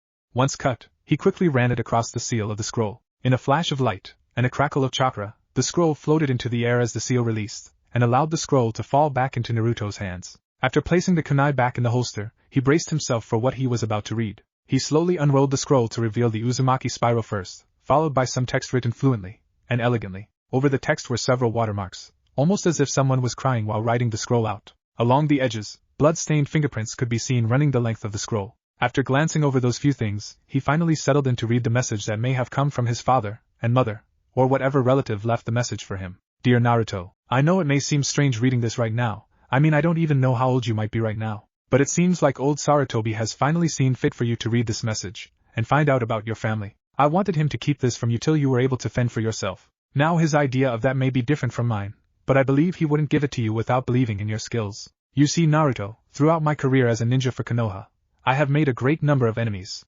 Entire countries hate and fear me, and our clan name. I had many names that were listed in the bingo books of the IWA, Kiri, Suna, Kusa, Kumo, AIM. Well, to make it short, I was listed in several bingo books across the continent. Some listed me as the Leaf's Yellow Flash because of my ability to move around the battlefield and destroy armies in a single assault. Others listed me as the Tempest, because of my battle prowess, making me as dangerous as a raging storm. But inside of the walls of Konoha, I was known as the Yondaime Hokage. Naruto froze at this, and his hands grabbed hold of the desk, and clinched. He started to squeeze the wood, and didn't know how hard he was doing it till parts splintered off into his hands. Feeling the splinters in his hands brought him back from his small bout with rage. Before going on to read, he couldn't help but wonder one little thing. How could my own father do this to me? How could he seal a monster like the Kyuubi into his own son? After yelling that mentally, he continued on with the scroll. I know what you might be thinking, Naruto. How could I have left you after what I did right? Believe me, if I had any other choice I would have taken it, but at the time this was the only thing I could do. I gather by now you know of the Kyuubi being sealed inside of you by me. How your life has been since. I could only hope the village took my last words to heart. Yeah, right, those bastards made it a living hell when they could. When I told Sarutobi of my plans, I let him know that I wanted you to be seen as a hero of the Leaf. But if I know humans half as well as I know Erosenin, then they probably made life hell for you. I'm sorry if this happened, and I wish I could have made it anything but that. I'm sure I could have requested for one of my old teammates to take you in, but I would rather you not grow up spoiled like so many other heirs do. Only God knows how much I would have hated for you to be like one of the Uchihas, as arrogant as they are. I wanted you to grow up as a normal child, but still a hero. I wanted you to grow up unspoiled, that way you would hold things closer to you when you gained them, because having things given to you does nothing to help you appreciate them, but working for things makes the reward all the sweeter. This is what I believed in, and what my sensei beat into me, literally. On the night of the Kyuubi, your mother was sent into premature labor. You were not due to be born for several more weeks, but due to the stress caused from the attack she was forced into it. Because of this, sadly, I'm sorry, Naruto, I'm trying to control myself while writing this for you, but it's just too hard to do right now because she went into labor prematurely. She was not entirely ready, nor were you. When the doctors performed the surgery to remove you from your mother's womb, she lost a great deal of blood. Because of this, they were never able to. The last part was too hard to read from all of the tear stains that covered it. Naruto didn't need an expert to tell him, though. From the way his father spoke, he could guess what happened. My mom, she died giving birth to me. Fighting back his own tears once again, he continued on reading. When I heard the news, I broke down, wondering how I would find the strength to battle the Kyuubi, and still be able to watch you grow up a healthy boy, into a strong young man. Nothing I could think of though would allow this. It was during this time that I found a way to defeat the Kyuubi, an ancient yet powerful Fuin jutsu. It was called the Shiki Fujin, along with the Hak no Fuin Shiki. Using these would allow me to defeat the Kyuubi by sealing it into a container. The only problem was that no tree, rock, shrine, or house could contain the immense power of the Kyuubi. The only thing that had a chance to do it would be a child, whose chakra coils were not yet developed. There were several children that could have been selected, but as Hokage, how could I ask my people do to something I was unwilling to do? As the Hokage, I had to be sure I did everything within my strength before I imposed on another. This is why I was left with no other choice but to use you as the container for the Kyuubi. Believe me, Naruto, it was not an easy choice. First I lost your mother, and now I would possibly lose you, or die in the sealing, and leave you fatherless. If I did not perform the sealing, the Kyuubi would continue to rampage, and destroy Konoha, and who knows how many it would have killed. So it is my hope, Naruto, that you understand why I did what I had to do. I ask not for your forgiveness, because how could you give it to someone who you never knew? I only ask you for your understanding, because if there was any other way, I would have done it. That is the reason why I am sitting here now, writing this scroll to you. One last message to give to you before I leave with you in my arms to do my final duty, as the Yondaime Hokage. I did not plan on leaving you entirely alone though, my son. I will have to wrap this up quickly though, the Kyuubi is getting closer to the village, and I need to be there soon. Inside of this scroll you will see several others sealed inside. If I know Jiraiya, he has probably taught you about these, and so it should not take you long to release them. Inside you will find information about your mother, your bloodline limit, inheritance, family manner, and several jutsus I thought you may like, if you haven't learned them already. There will also be a map, which will only respond to the unique chakra of someone from our family. It will give you another message, one which I will not dare write down in the scroll. Son, I hope you grow up to, or have grown up to be a great person. Never let your anger or hatred blind you, and lead you astray. Always keep a clear mind, and focus on what is important in life. Enjoy yourself while you can, and always be there for your friends, family, and village. With my deepest regards and love, Kazama Erasure Yondaime Hokage, P.S. If you ever meet Jiraiya, tall white-haired man with red tear streaks under his eyes, remember a few things. He may be a great teacher, but he is still a lecher. It is his one true weakness that allows others to manipulate him. Do not turn out like him, because if you do, you may regret it when you find a wife. Naruto looked down on the scroll, shocked at some of the news written within. He still felt anger inside of him for his father doing what he did, but as one dreaming of becoming Hokage, he somehow had to agree with what was said. Could a Hokage ask his villagers, the ones he wants to protect, make such a sacrifice, without being willing to do it first? Would it not make him a bad leader then? His father did what any great leader would want to do. He died protecting his people. In doing so he sacrificed the life of his wife, himself, and his only child. He wasn't able to hold back the tears anymore. Finally the shock of everything he read had sunk in, and his tears started to flow freely, for the first time in a long time. Uzumaki Kazama Naruto cried out of sadness openly. It was this sound that Hinata woke up to. Hinata was sleeping peacefully, dreaming of hugging Naruto, and perhaps being on the same team as him. Both would get to know each other more, and then perhaps Naruto would start to return her feelings. They would become Chunin together, and continue seeing more and more of each other. It wasn't long before her dream started to become too risque for her, and the sound of someone crying filtered into her dream world. So as she woke, and started to sit up, rubbing the sleep from her eyes, she saw something she could honestly say she had never seen before. Naruto crying. So quickly overcoming her shock at the rare sight, she stood up from the couch, and slowly walked towards where Naruto sat, moving slowly, so as not to startle him. As she drew closer, she finally dared to speak to him. And Naruto-kun, is he everything alright? She timidly asked the blonde. She stood there waiting for an answer, but one never came to her. Instincts taking over, she circled around the desk to stand behind him, and turned him around in the chair to face her. When he was facing her, she was caught by surprise as the look of sorrow in his face. To her, she had never seen him look so helpless and alone. Seeing him like that showed he was just as human as everyone else around him, as well as tugged on her heartstrings more than usual. After seeing him in this state for several seconds, she couldn't stop herself from wrapping her arms around his shoulders, and pulling him in, as some dormant maternal instinct kicked in for her. Feeling the contact, Naruto brought his arms up to wrap around Hinata's body, and rested his head on her shoulders, still crying, and mumbling things about his father, and Kyuubi. Hinata for her part sat there and rubbed his back, much like her mother used to do with her.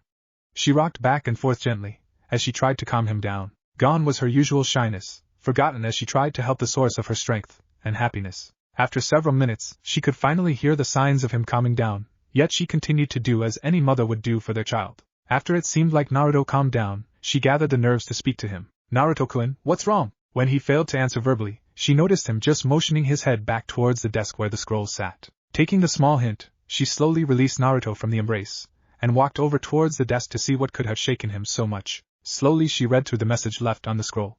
It felt like she was reading a novel, something created in someone's mind, and not a person's personal history. Finding out that the yandere was Naruto's father, and made the ultimate sacrifice of his life, his wife's, and well as his only child, all to save the village. Seeing this made her respect the man more, yet also disgusted her to an extent. She couldn't help but wonder how someone could cause their own newborn child so much pain, even if unintentional. "Oh Naruto-kun," she let escape her lips as she finished reading the life-altering scroll. As she said this, the door leading towards the office of the Hokage once again opened to reveal her father, and Iruka. Upon seeing Naruto down on the ground with tear tracks running down his cheeks, Iruka rushed over to make sure everything was okay. Hinata rolled the scroll up, and gently placed it in Naruto's lap before heading towards her father's retreating figure. As she left down the hall, she cast one final glance back at the figures of Naruto and Iruka. Shortly after those two departed, Iruka picked up Naruto, and led him into the office of the Hokage. After setting Naruto down and upon the couch, he took his leave to let the two speak. That night they spent a great deal of time speaking of Naruto's father,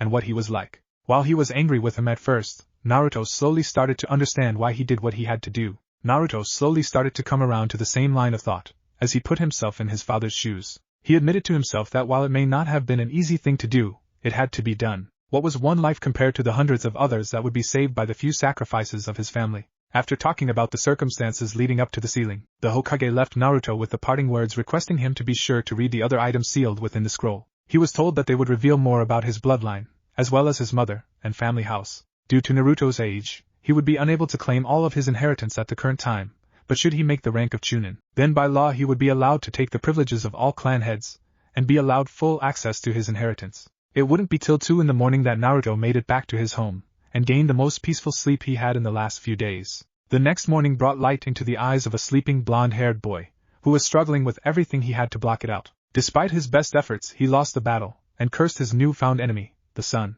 Rising from bed, and going about his morning routine on autopilot, he was still awash in his memories of the last day. "I have a family, they may be dead, but at least I know what happened to them now. I guess after I find out my team, I can read more of the scroll. Hopefully it will tell me how to use my bloodline limit, if not I'll have to look back on the fight with Mizuki-sensei." It was as he left his shower, shivering cold, and walked into his room that he suddenly remembered something he was supposed to do yesterday. "Kyuso, I forgot to do my laundry. Just great, now I don't have anything to wear, I think." Slowly he started to sort through his clothes in his closet, and his dresser, during which he found a pair of baggy black pants, which he bandaged closed at ankles. He also found another of his black t-shirts, with the red spiral on the chest, and smaller ones on the shoulders. There was only one problem with the shirt. It was just a little too small. It was small, but not too small. He could still wear it, and the only problem would be that it would be like a second set of skin. With little choice in the matter, after all, who would want to wear a shirt caked with mud, and some dried blood? He pulled the shirt on, and slipped his sandals. Doing some light stretches, and foregoing breakfast since he forgot to do the shopping as well, he finished his attire with the final piece, his high tie-it, wrapped securely around his forehead. He was about to jump out his window before his eyes fell upon the scroll left to him by his father.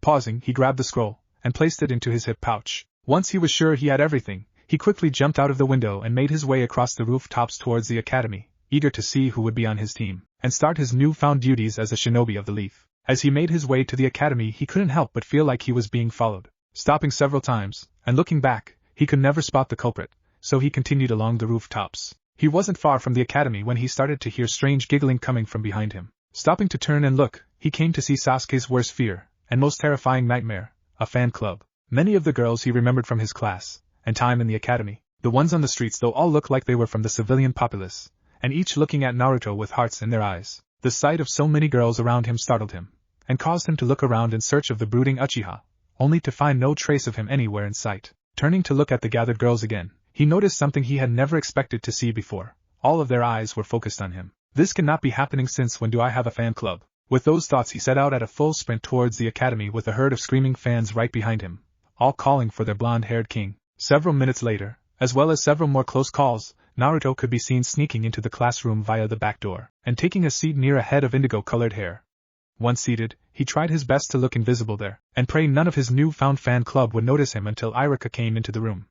It was while he was busy doing this that he heard a small gasp come from beside him. Mentally cursing himself, he turned towards the sound, and braced to be jumped. What meets his eyes was the form of a blushing Hinata, who quickly turned her head away and started to poke her fingers together, to what seemed like the beating of her racing heart. Ignoring the blush, he decided to greet the only person who knew his deepest secrets. "Hey Hinata, how are things going?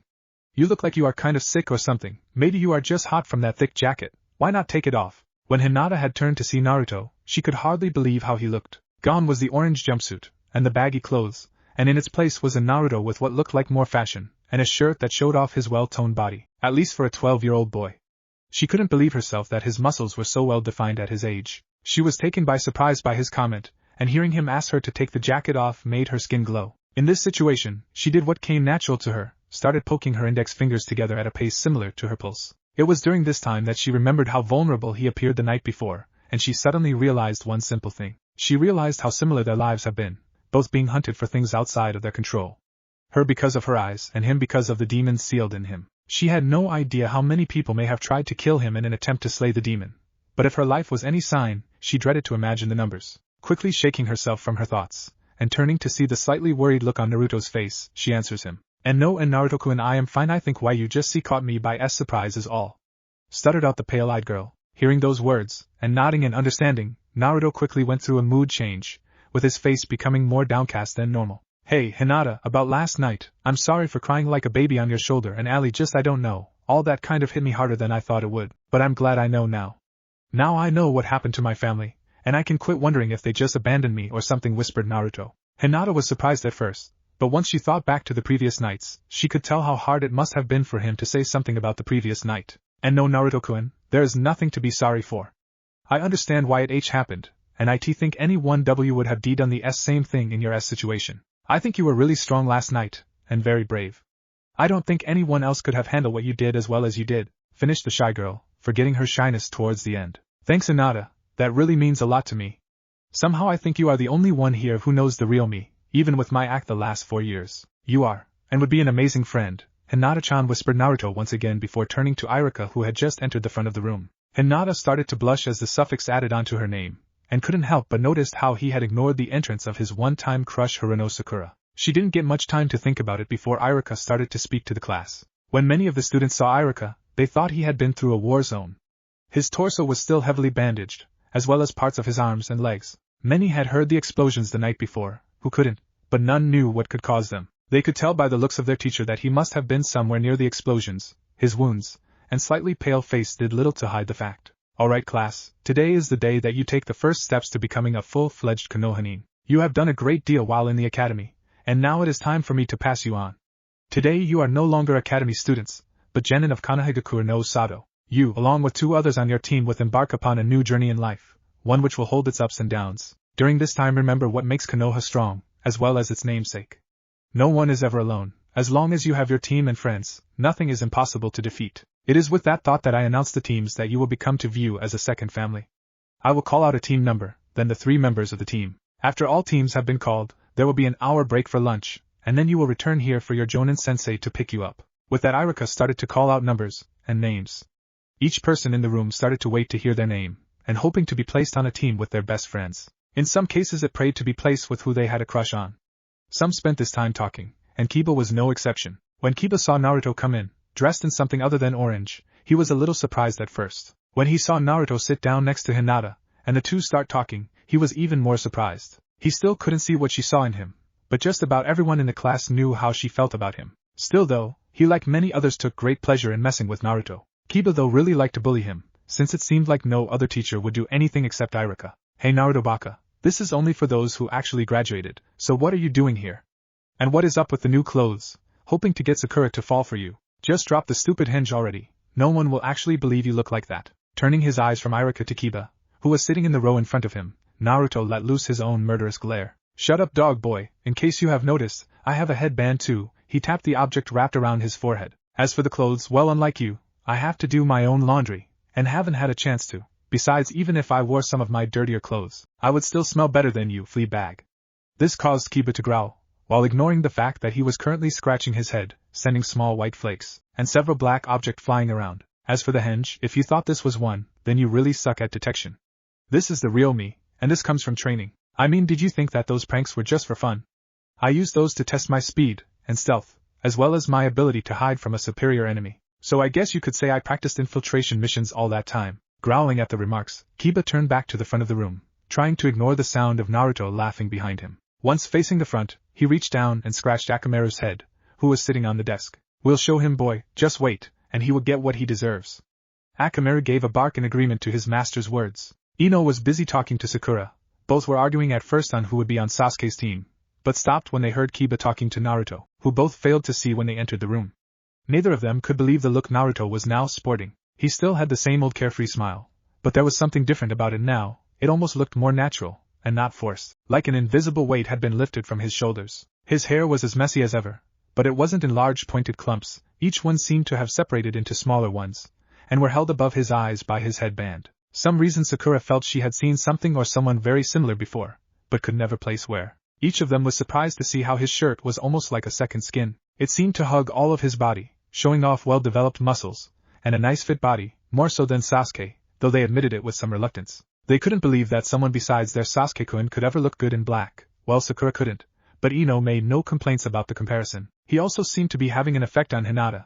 She seemed to be a little more confident, and not as shy or nervous around him. She was smiling and holding back giggles at his antics, and couldn't help but let a few slip out after his comments to Kiba. Though she quickly said a small apology, the change was still evident. Wow, who took the old Naruto, and changed him with that hunk?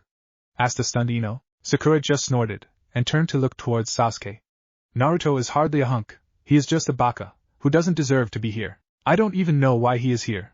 Maybe he just stole or bribed the teachers for that headband. Both would have said more except for hearing something that caught both of their short attention. Team 7, Uchiha Sasuke, Akimichi Choji. A groan from the back of the room formed. Choji showed how much he hated that. He could only hope for someone pleasant to talk to be the final members. Man, I hope Shika is the final member. I would even put up with Kiba of Shino. Hinata or Naruto wouldn't be bad either, just please not a Sasuke fangirl. His thoughts were shattered, and his head hit the desk with Iruka's next words. Haruno Sakura will be led by Hatake Kakashi, which was followed by a shout of joy, and one of protest from Sakura and Ino respectively. Shikamaru could feel for his longtime friend. Don't worry, Choji, maybe it won't be as bad as you think. Besides, we can still talk and hang out after team practices are over. He smiled, seeing his friend's mood lighten up some with those words.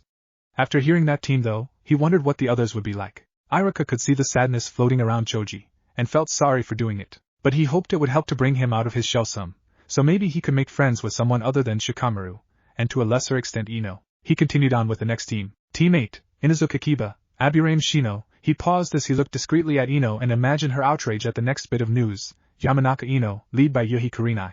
True to his thoughts, Ino screamed in outrage at being placed with a smelly dog and a creepy bug guy. Iruka smiled to himself as he looked the class over. What caught his eye the most, and caused his smile to increase in size, was the change in Naruto. No longer was he a loner, who seemed to force his happiness to the surface. He was now what seemed to be himself, honest and carefree, and what seemed to pass as attractive to many of the female members of the class. There will be no Team 9, as that team is still in circulation from last year. Therefore, Team 10, Hyuga Hinata. He smiled when her eyes came to him, and then moved back to Naruto, almost pleading with the gods that he would be on her team. Nara Shikamaru. He grinned as the lazy boy actually seemed to be paying attention for once. And Uzumaki Naruto, led by Mitarashi Anko. You are all free for lunch now. Remember to be back here in an hour for your sensei to pick you up. With that, Iruka turned, and slowly walked away from the shouts of joy running throughout the entire class. Hokage Tower. Sitting in the Hokage's office were the gathered Jonins for this year's class, as well as those from the year before. Those for the current class were looking over the files given to them by the Hokage, getting to know their new students. Currently though, there was one Jonin missing from the group, as well as the Hokage himself. Despite this, they continued talking amongst themselves. So, Kurenai, I see you get the Inuzuka, Aburame, and the Yamanaka. A strange mix, don't you think?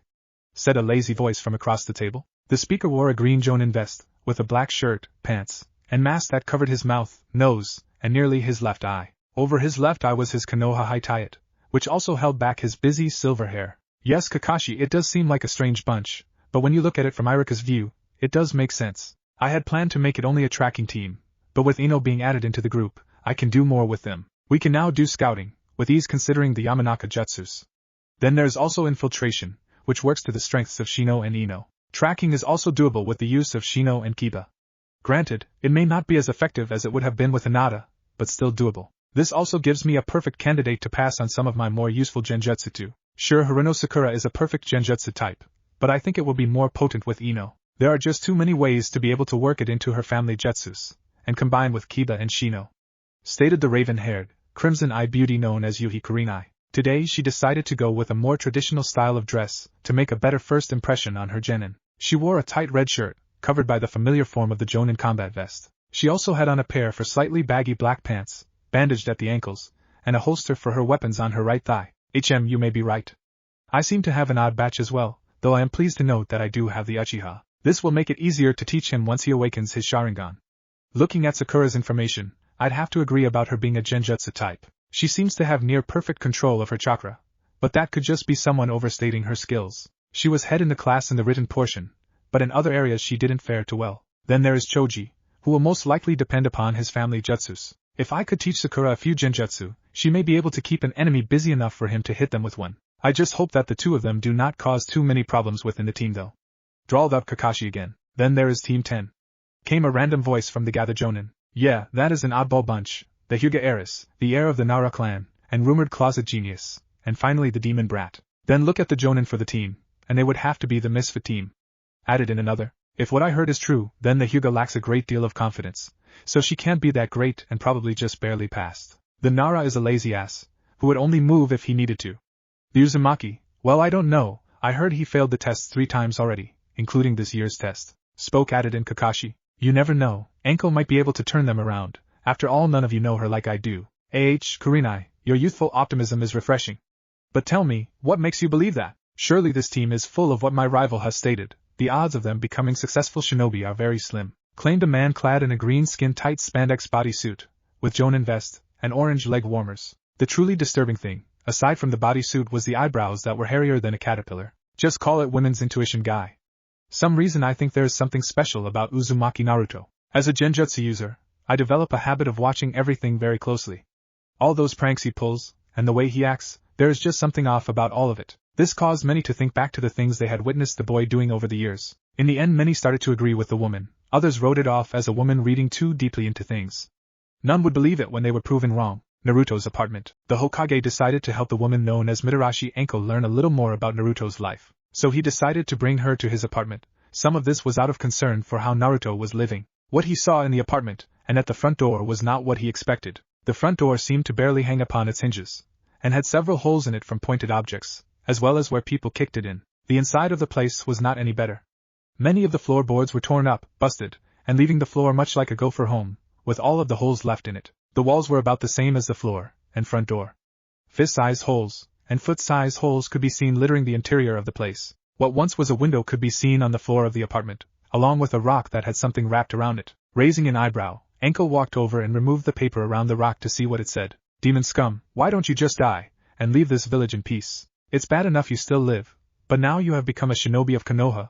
What next? Raping our children, destroying our homes, and feasting on our bodies. Be gone from this place when we come back. Growling, Anko handed over the paper to the confused Hokage. It didn't take long for his feelings to mirror Anko's. How long has this been going on? Naruto has never said. I suppose though it isn't in his nature to. I am glad though he might be moving form here soon. I'm glad you are taking it so well, Hokage-sama, but if this kid is going to be under my care, I'd like to know about these things. I mean, look at this place. A rat wouldn't live here if it had a choice. I can see his bedroom from the front door, and that isn't even by a door, it's from the holes in the wall. And what the hell is that smell?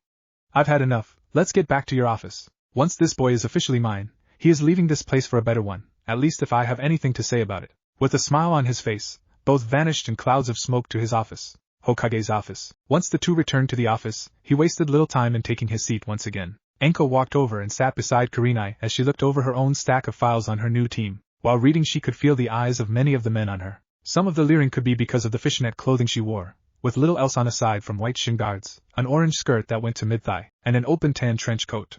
She didn't care though, she often used this to her advantage over many people, friends and foes alike. Now then, I presume you all looked over the files for your teams, allow me to show you them in person now. With that, he revealed the small crystal ball he used to watch things in the village. The first thing the ball focused on was a pink-haired girl walking, or trying to, next to a raven-haired boy. Sasuke-kun, would you like to get to know each other better? That way we could be a better team, asked Sakura with a blush on her cheeks. No, just stay out of my way, along with the other dead weight I'll have to drag with me. All Jonin in the room looked towards Kakashi as he let out a sigh at the behavior of his soon-to-be team. I wonder where my third member is though? Asked Kakashi to no one in particular. The next image the ball showed everyone was one of a black-haired boy with glasses, and a pale gray trench coat sitting under a tree, while a brown-haired boy in a similar parka could be seen chasing a small white puppy around said tree. Above them was a pale-haired blonde sitting on a branch in a purple top and purple skirt slit down the sides. She also had white bandages over the majority of her waist and upper thighs. Everyone could notice how annoyed she seemed to be with her current situation. Why do I have to be on this freaky team? Why couldn't I have been with Sasuke-kun or at least Naruto now that he looks so hot? Whined the girl. Many in the room raised an eyebrow at that comment. From the photos, and past history with the young blonde, none ever mistook him for someone a girl would date. Grinning, the Hokage turned it to the next group of genin hopefuls. Slowly the image focused in on the group. There was an indigo-haired girl in a pale beige jacket, and pale eyes. She wore dark blue pants, which just passed her knees, and had pale lavender-colored eyes. Her eyes marked her as Hinata, next in line to be head of the Hyuga clan. Next was a black-haired boy with his hair done in a top knot that spiked at the end, and he currently wore a content expression on his face. He was wearing a fishnet shirt, and a gray jacket, with green trim. Nara Shikamaru. Next to Shikamaru was a brown-haired boy, with his high tie draped around his forehead, and the clothes divided down the middle of his head separating his hair. Around his neck was a white scarf that wrapped around, and would probably touch the ground when he was standing. He also wore a green shirt left open down the middle to reveal a white shirt with writing on the front. His hands were wrapped in bandages up to the middle of his forearm. Aside from his size, there was one other special thing that marked him as a Kimichi Choji, that was the small red swirls that adorned his pudgy cheeks. Finally the image came to a boy in black pants bandaged tightly around the ankles, with a kunai holster on his right leg. He wore a tight black shirt that showed off his body, much to the surprise of many, and it had a red open spiral on the front of the shirt. As the image slowly went further up they could see the 6 whisker-like marks, 3 on each cheek, and the bright electric blue eyes. What he finally showed shocked many of the older jonin in the room. The boy's hair, which normally clumped together to form spikes of blonde hair, was not clumped, but more stringy, and still as wild. If it wasn't for the high tide of the boy it would be falling over his face. My, looks like he is already taking up after his father. I'll admit I'd never expected Naruto to change this much in a single night, but it seems to have been a good change, thought the Hokage as he looked around the room at many shocked faces. No, Arashi-sensei is dead, and he never had any children, did he? If he did I would have known, so why does the container for the Kyuubi look so much like him? Could it have been a side effect of the sealing? Were the inner thoughts of Kakashi as his visible face paled, and eyes narrowed. He felt as if the thing was mocking him in some way, teasing him with a vision of his deceased sensei. He silently made a vow then to find out what was going on, and why the boy known as Uzumaki Naruto looked like his former teacher, Kazama Erasure. My, looks like the Yamanaka was right. He seems to be quite the looker now if I do say so myself. It's a shame he is so young though, muttered Anko, earning a few glares, and some laughs from those gathered. The group looked like they were on top of the academy, and just laying there, looking into the sky, watching the clouds and the day go by. Occasionally the girl known by all as Hinata would look over towards Naruto, and smile. Shikamaru was doing his own fair share of glances, hardly believing that the one next to him could possibly be the loud-mouthed blonde from days earlier. The Hokage continued to show the different genin groups, letting each jonin see their teams, and learn a little about how they act by watching them. Finally the hour break promised to the group had passed, and each started to make their way to pick up their teams. Out of the many leaving the room, one stayed behind for a few short minutes, hoping to get a few questions answered. Yes, Anko? I presume you have a question about your team. Yeah, why is there a section in Naruto's folder missing? The section is the one dealing with his known jutsus, and his birth certificate. Is there something I should know about, or did it just fall out somewhere? Asked the suspicious Anko. Well, I can say it didn't vanish, but for the rest, you will know when you meet Naruto, and he begins to trust you. The information in those sections is his to tell, and no one else. I can promise though, some of it will be a surprise to you, replied the wise old man with a mischievous smile on his face. Sighing at the lack of answers, she turned to make her way to the academy for her first group of victims. Looking over the files she knew it would be a hard time, but she still couldn't help but like them. They each seemed to have an untapped potential waiting to be revealed. Konoha Academy. Everyone gathered back into the classroom, each group sitting with those that now formed their new teams. Many of those gathered seemed content, or happy with the current arrangements, while others seemed to be disgusted with them. A few scant minutes after all were gathered in the room, Iruka could be seen walking in, with a number of people waiting outside of the room. Once in and sure everyone was accounted for, he started calling out the names of the teams, and their number. Once he did that he called for the Jonin Sensei to come in from the door. After that the group would walk out to wherever they would gather to do whatever the Jonin wanted for the first official group meeting. He slowly checked off names till he came to Team 7. Akimichi Choji, Hirono Sakura, and Uchiha Sasuke. Your Jonin Sensei is Hatake Kakashi. Please come in, Kakashi-san, spoke Iruka. He waited several seconds, and still no one came into the room. Sighing, Iruka walked to the door and opened it. Poking his head out he asked the gathered Jonin, let me guess, Kakashi is late again, right? Receiving nods in confirmation, he sighed and turned back in. Okay, you three take a seat in the back of the room. Your sensei will be here shortly, I hope. The last part was muttered, so that no one could hear it. Shaking his head, he continued with the names. Team 8, Aburaim Shino, Inuzuka Kiba, and Yamanaka Ino. Meet your sensei, Yohi Kurinai. With that the door opened to let the raven-haired Jonin in. Please, follow me to Training Ground 8. With that she turned and left the room with the 3 young genin in her footsteps. Now Team 10, Hyuga Hinata, Nara Shikamaru, and Uzumaki Naruto, meet your sensei, Mitarashi Anko. With those words the door opened to reveal Anko, who walked to the center of the room, and looked at her group. Giving a twisted smile that sent shivers down their backs, she called out to them. Ichiwai, I'm Mitarashi Anko, and I'm going to be your sensei from this day forward. Follow me to the dango shop. She shouted while cheerfully pumping her arm up and down in the air. She's just like Naruto, thought Sakura. Wow, she is really crazy, be careful Shikamaru, was running through Choji's mind. Humph, another annoying person, was all Sasuke thought at her antics. Why did I get such a crazy and troublesome woman for my sensei? Man, that smile of hers was creepy. I better watch out though, she does dress in some interesting clothes and oh, I am not a pervert, mentally shouted Naruto as he looked Anko over. Oh, she seems so carefree, and almost just like Naruto-kun. I hope I can be strong, and not let him and her down. For my father, and Naruto-kun, I must be strong, were Hinata's thought as she followed Anko from the room. The group followed the seemingly crazy Kunoichi down the streets of Konoha as she hummed a tune and led them to a dango shop. Once she took them to a booth in the back of the shop, and sat down, after motioning for them to do the same. Shortly after they sat down, a waitress walked over with a tray filled with dango already, and set them down in front of the group. After setting down the dumplings, she took her leave. Now why don't you guys tell me something about yourselves? Maybe something like your dreams, hobbies, likes, dislikes, and skills. I'll start things off for you. You know my name already. I love dango, all kinds of dumplings, and sweet bean soup. I hate spicy food. My hobbies are training in the forest of death, playing with kunai, sharpening kunai, and a few other things. My skills, well, I can't tell you yet. Maybe after a few missions I'll let you know, she winked at the group there. My dreams, she paused as she moved a hand to hold the part of her neck where it meets her shoulders. My dream is to kill a certain person who hurt me. Each of them could feel the room drop several degrees. Now you lazy bastard, it is your turn. Don't be lazy about this either, because if you do, I might have to talk with your mom. It's been a while since me and her had a girls' night out. After grumbling about bossy women, and a mild panic attack from the mentioning of his mom, he started to talk. You know my name already. I like puzzles and strategy games. My favorite food would have to be mackerel and kelp. I hate boiled eggs. My hobbies are napping, cloud watching, and playing Go and Shogi. I hate people who can't see a person for who they truly are. My dream is to marry someone who is not ugly or beautiful.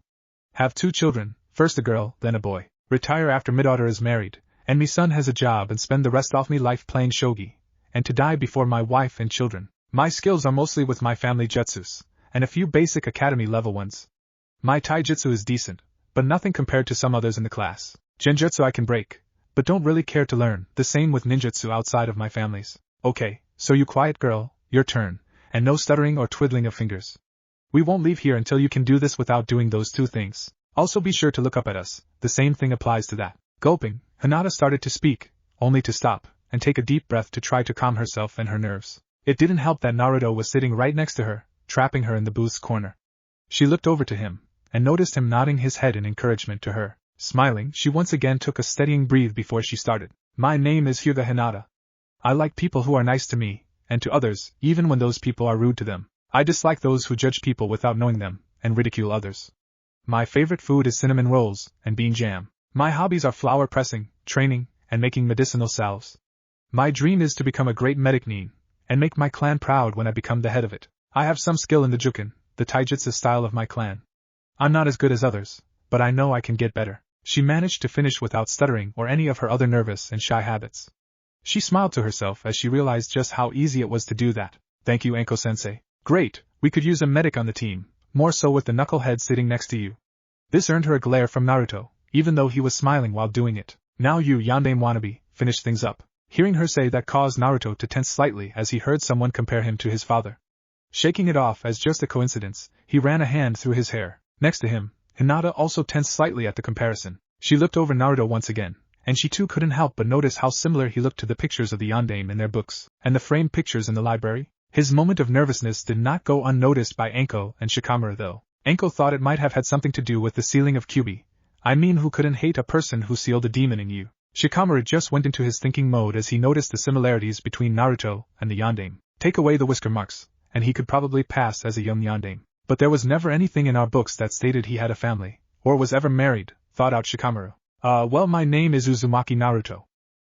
He trailed off here as he scratched his chin while thinking. Well, I like ramen, though it is almost the only kind of food I have a chance to eat. Roasted fish is good too. I also like my friends, like Hinata-chan, who do not judge others just from what they see on the outside. I hate the 3 minutes it takes to wait for ramen to cook, and arrogant self-centered bastards like Sasuke. Some of my hobbies are playing pranks, and using that as training, swimming in the river and lake, training, and gardening. He whispered out the last part, a little ashamed of what people might think. My dream, well, I think my dream is to become the greatest Hokage in history, and impress my family again. He whispered the last part of his speech, and looked slightly downcast. My skills, I have my Oiroku no Jutsu, Henge, Kagebunshin no Jutsu, Taja Kagebunshin no Jutsu, Bunshin Daibakuha, and Shuriken Kagebunshin no Jutsu. I also have another ability I'm working on, but I can't say what it is yet. Anko let out a small whistle at the list of the jutsus he could do.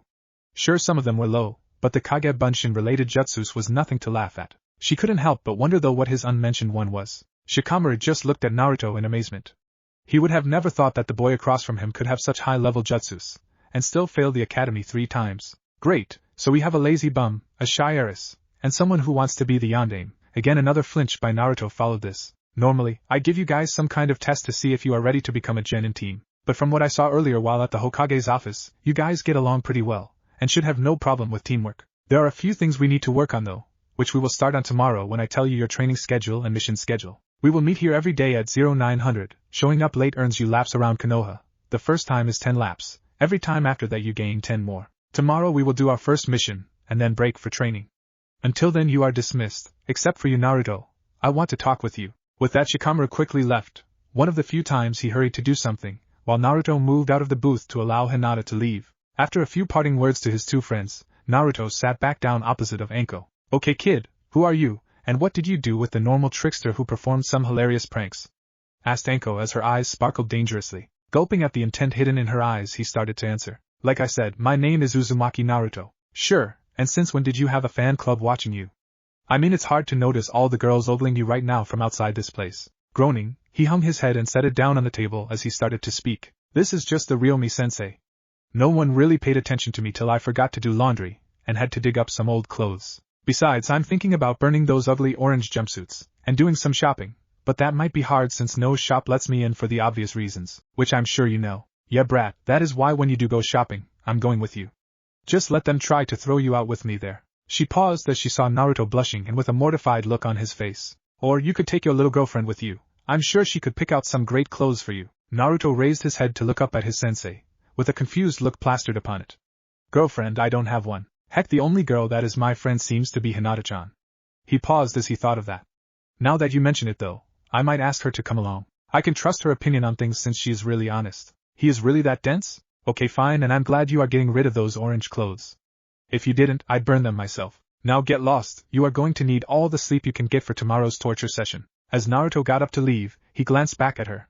Seeing this she flashed a smile that seemed too sweet and innocent on her face. Naruto couldn't help but shudder, and dread what was coming up in the next few days for him, and the other members of the team. Shigeki no Fusuto Dandan. Naruto was just about to leave the small dango shop until he remembered something else his sensei had said to him. Sure, and since when did you have a fan club watching you?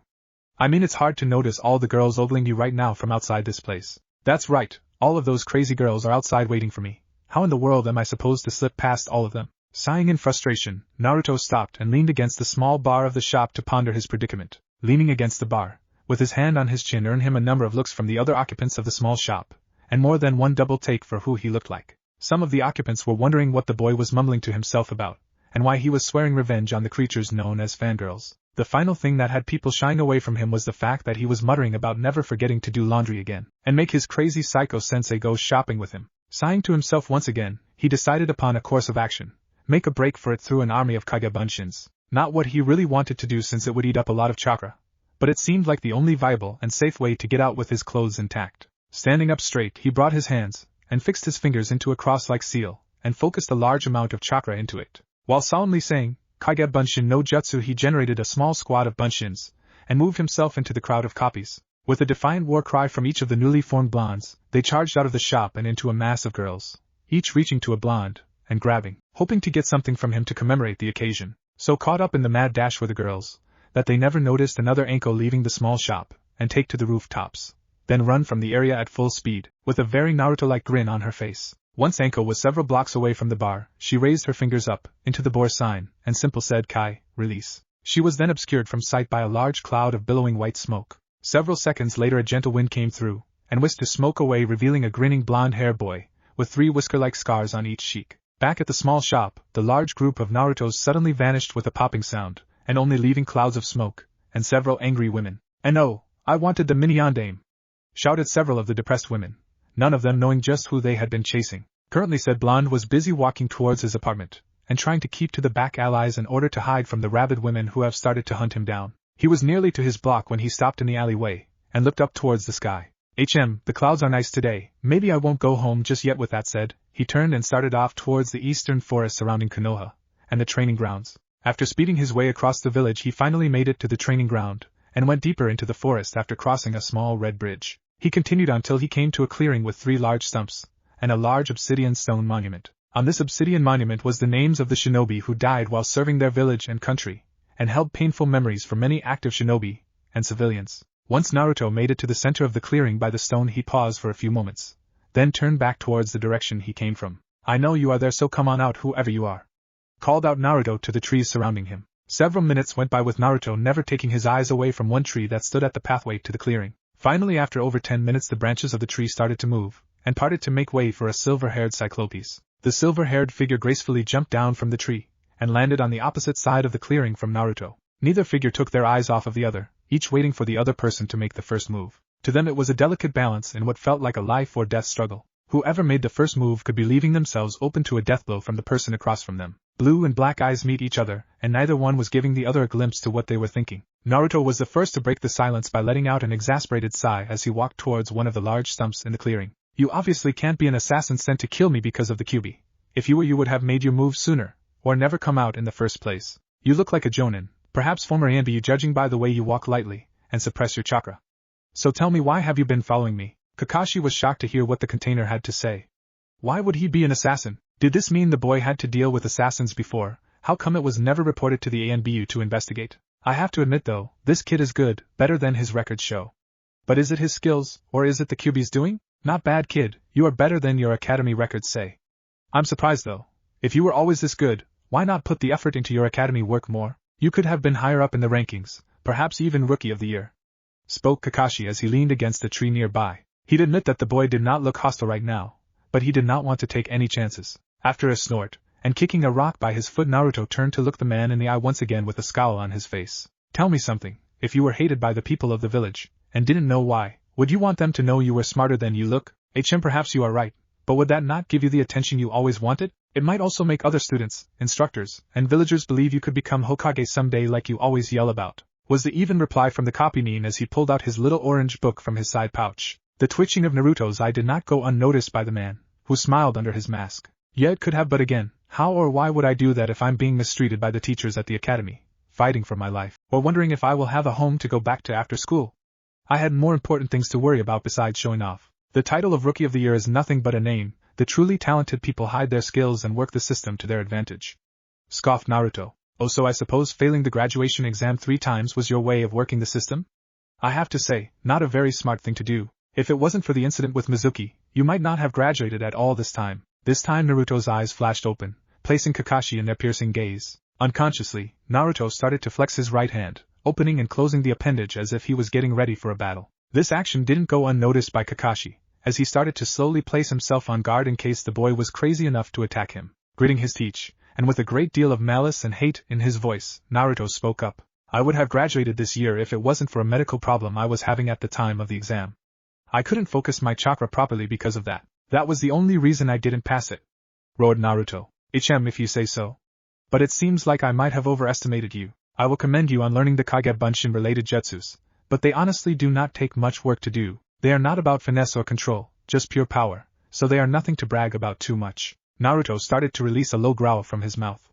It was then he started to feel a familiar tingling sensation in his right arm. This time there was no pain, just what felt like a surge of power went washing over his right arm, and down to the tips of his fingers. Slowly a strange aura started to form around Naruto as a kaleidoscope of colors started to dance around the clearing. Kakashi quickly jumped up from his leaning post and snatched a kunai from his holster, as he readied himself for whatever attack Naruto was about to unleash. He was surprised to see large gouts of earth and parts of the surrounding forest vanish in the same light that was dancing around Naruto's right side. Seeing this, he wasted little time in uncovering his left eye, and revealing the Sharingan to the young man. Naruto's arm raised into the air facing towards Kakashi as it split into 3 sections, and then reformed with red, silver and gold armor around it. Slowly 3 red fins started to form on Naruto's back from the same light. After this was done, the light started to fade away, leaving Naruto with his arm encased in the strangest armor Kakashi had ever seen. Kakashi blinked his eyes carefully, not believing what he had just witnessed. The boy took the chakra from the surrounding areas, plants, rocks, and the earth, and reshaped it into something entirely different than what it came from. Seeing the shocked expression on the man's face, Naruto could help but grin. How do you like it? Pretty cool, isn't it? This is why I failed the test this year, not because of my skill. I had something waking up inside of me, and this was it, my bloodline limit. You are one of the first to see it besides Gigi, Iruka Sensei, Hinata-chan, and Mizuki. I'll admit I don't know how it works right now, nor do I have a name for it. But I do know something that I didn't know earlier, and that is how to activate it. Anger. Kakashi continued looking at the boy and his new arm, trying to gauge what it could do, and what dangers it might present to him. I can't tell how heavy it is, or how it might limit his mobility and agility. From the looks of it though, it can't be that heavy. Is it just armor though, or is it a weapon? I can't wait to find out. If he even makes a move to attack, I will end this quickly. I don't want to fight you here, and destroy the memorial stone, but if you want to fight me, then I will. I'll ask you one more time, why were you following me, and what do you want? If you came here just to pick a fight with me, then fight. If you came here to insult me, fine, but don't expect me not to get some form of payback down the road, you one-eyed bastard, delivered Naruto in an even, emotionless voice, one that caused a slight shiver to run down Kakashi's spine, once again reminding him of his sensei. Very well then, I did not come for a fight, but merely to ask you a question. And your name is what again? Sorry, but unless I know who I am talking to, I will not answer any of your questions. I suppose it wouldn't hurt to tell you my name, would it? My name is Hatake Kakashi, and my question is simple. Do you know your family, such as who your father and mother were? Asked Kakashi finally. It was only after he finished that he realized how terrible the wording was, and then he started to feel an immense amount of killing intent being focused on him. He could feel a cold sweat starting to build up on the back of his neck, and run down his spine. Why the hell does it matter to you? If my family meant anything to you or this village, I would never have been treated like I was. As far as I'm concerned, you are just trash like the others who attacked me, or insulted me. What I know of my family, and what I don't know are none of your concerns. Kakashi started to sweat more. Never before had he thought a child could possess such anger towards another living being. Is this what the village has done to him? Have they truly been that cruel to the boy? If you truly cared, and wanted to know, perhaps you would have asked me earlier in my life, and maybe helped me. But the fact that your face just blends in with all the other hate-filled faces just shows you did nothing. Yeah, now that I know your name, I remember you all too well. To be more exact, I remember nothing about you, except the cold eyes, the ones the villagers give me. I wouldn't have thought that the star pupil of mine Naruto paused as he was about to let slip the news of his father to this man, and quickly fixed the problem. Of my hero the Yondaime, would be the type of person to not listen to the final wish of his dying teacher. After all, in the ninja world, those who don't follow the rules are considered trash. But those who don't protect their comrades are lower than trash. Isn't that right, Hatake-san? The last sentence was nearly growled out by Naruto as he started to turn and walk away from the shocked silver-haired man. Kakashi could only watch as the boy walked away, and as he did, the armor on Naruto's arm started to disintegrate into nothing once again. Where did he hear that? I've only said that to a few people, and I know none of them talked to him, so how does he know what Obito said to me? Damn this boy, each time I see him more questions pop up, but this time I am going to get an answer from him. Kakashi snapped out of his daze and was about to go after Naruto when he suddenly heard an all-too-familiar voice behind him shout out, "Sanaijushu, hidden shadow snake hand." Seconds after the shout, he could feel the scaly caress of multiple snakes wrapping around his body, preventing his arms and legs from moving, and causing him to fall to the group. Kakashi, I'd like to ask you to leave my students alone. If he doesn't want to talk to you, then honor that, and don't bother him again unless it is important business. Understood, Kakashi? Finished Anko with a dangerous glint in her eyes. Kakashi only grunted in acknowledgement as he continued to try to wiggle out of his predicament, only to have the snakes vanish in clouds of smoke. Now why were you stalking my student? Don't you have your own to torture? She paused for a second, and then an incredulous look came to her face. Oh Kami, please, don't tell me you are into boys. This only caused the man to sputter as he was about to answer until she screamed that out at him. No. I just wanted to ask a few questions, which I'm sure you heard. He paused as he looked at the woman before he continued with a mischievous tone coming to his voice. My dear Anko, don't tell me you are into younger men now? Abusing the teacher-student relationship, I am disappointed in you, Anko. He quickly started to dodge a string of kunai that were aimed at the main difference between males and females by rolling along the ground until he was safely behind one of the training posts. I was just joking with you, Anko. No need to take it so seriously. Shouted Kakashi as he hoped to save some dignity from his exploits today. Seriously now, Anko, what were you doing following him around? I know he is your first student, but what made you want to observe him? Asked Kakashi while still hidden behind the log. Simple, I wanted to see the kid's day-to-day life. I checked his apartment earlier, and it wasn't even worthy of the rats that lived there. But after talking with them earlier, I wanted to see how he reacted to everyone else around him. I'm surprised the kid could stand the glares and the animosity directed at him from the little time I've been watching him. I've also learned something else, something that makes me toss out majority of his record from the academy. Naruto is perhaps the best ninja of this village. He has been able to hide his true feelings and self behind a disguise to make people underestimate him, just like you did. His skill level is unknown to me as of now, and so with that strange thing he did to you just now. Kakashi slowly nodded his head, realizing just how badly people may have underestimated the blonde hair, former idiotic boy. What makes you think there is more to him though? Anko until now has never shown that kind of skill. Maybe it's just a fluke? Asked Kakashi haphazardly. Anko could only shake her head in frustration at the silver-haired man. For a genius, you sure are blind, Kakashi. But to answer your question, it comes from something he said to me after our team meeting. And what did he just say to earn the interest of the resident sadist queen of Konoha? Queered Kakashi again as he dodged more kunai and shuriken. Simple, he said, this is just the real me, Sensei. He also mentioned how he used his pranks as training methods during this time, and while at the academy, which you might have heard if you show up on time for once. When I heard him say that, and see the way he was acting, I knew something was different. I think I know what caused this change too, and I'm glad it happened as it will make the team function with ease. Finished Anko as he started to gather kunai and shuriken from around the logs and clearing. The entire time Anko spent picking up her very sharp and deadly pointed instrument, Kakashi was sure to stay hidden behind something. So you are saying he pulled the wool over our eyes, over the eyes of everyone in the village? Yes and no, Kakashi. Yes, because he did trick us into thinking that he was just a buffoon, and a no-talent hack, that is everyone but perhaps 3 people. Yamano, Iruka, Hyuga, Hinata, and Sandaime-sama seemed to have known the boy was hiding something, but were never sure what. Each of them also believed in his skills from what I've gathered, and hardly ever questioned him, except for Iruka when he was playing pranks on people. Just think about it, Kakashi, and look back on what you have seen of the boy, and then try to view it from a new perspective. You might be surprised at some of the things you see. Besides, I like this new him, and knowing his skill at misdirection and subterfuge only makes me more certain of my agreement for taking this team. I think they will be one of the best teams at what I plan to have them specialize in. She finished this off with a malicious grin as she turned away from Kakashi and started to walk the same path Naruto left on. And what might that be, Anko-chan?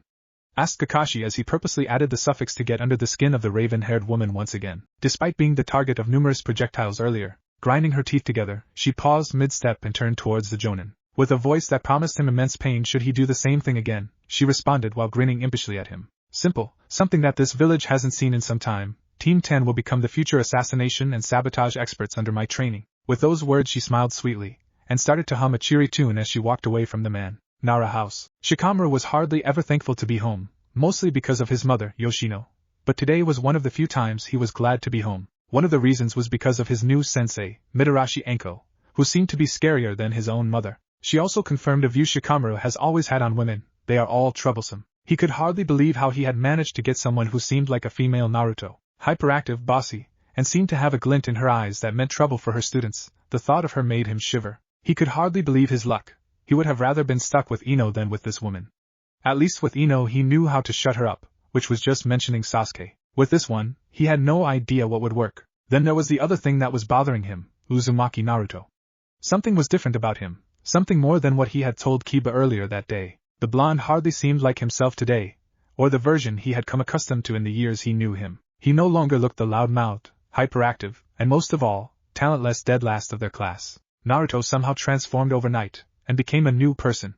He was more subdued, and less like the idiot everyone thought him to be. The fact that the blonde could boast he knew 3A rank ninjutsu, and AB rank ninjutsu, all of which he never showed any knowledge of before, made Shikamaru wonder just who Uzumaki Naruto was. Sighing, he slowly made his way into his home, praying that his mother was out shopping. But steeping in he could tell his bad luck was still with him. As he stepped into his small home, he could smell food being cooked in the kitchen by his mother, and hear her humming happily to herself while she went about doing it. Mentally praying he could escape to his room without notice, he tried to quietly shut the door without her noticing. Once again his bad luck struck as he heard his father's voice calling to him from the small study. "Hey Shika, come on in here and tell me about your team and sensei. I heard through the grapevine that you were placed with Ino and Choji. Sounds like another Ino Shikicho group in the making," spoke his father with a pleased tone to his voice. If only he knew the truth though. "Oh Shika, you're home. Just in time for your special dinner tonight in honor of officially becoming a ninja. I even invited your team over for dinner. I thought it would be nice for us all to be together tonight and celebrate," came his mother's voice as she walked into the room with a bowl as she stirred the contents. Sighing, he turned to both of his parents from the stairs up to his room. "It's too much trouble to sit down and talk about this. I'm going to take a nap," he droned as he started up to his room, only to freeze at the sound of his mother's voice. Nara Shikamaru, you get down here right now and tell us about your day, or else you will be stuck helping me in the kitchen the rest of the week, yelled out his mother, happiness and all the cheer forgotten. She was now in what Shikamaru liked to call slave driver mode, and when she was like this, not even he would act normal. Fine, but I know you won't like what I have to say, answered the younger Nara as he walked into the study with his father. Well, I'll be the judge of that, my boy. Not let's hear about your team and Sensei. Well, first you were wrong about Choji, Ino and I being on the same team. Ino was placed on Team 8 with Inuzuka Kiba, and Abirame Shino, under Yuhi Kurinai. Choji was placed on Team 7 with Uchiha Sasuke and Harino Sakura under Hatake Kakashi. Started Shikamaru as he flopped down into a chair opposite of his mom and dad. Well, that is a surprise, though Ino's group does complement each other in ways. Being under Konoha's premier genjutsu master might even help Ino along some. They do already act a lot like each other. As he finished the last sentence, he received a smack to the back of his head by his wife. Dang, sorry, but it's the truth. Choji is lucky though, son. He has a great teacher, albeit I am a little worried about how he will progress under Kakashi. The only reason he even bothers taking a team is because the council makes him, but the earlier ones were just to prepare him for the sole Uchiha loyal to Konoha. So he may be a little narrow-sighted when it comes to teaching the other members of his team. Yes, I wonder if Chosen knew about this. I wonder though, why did Hokage-sama and Yumino-san change the teams up? They wouldn't do something like that without a good reason, right honey?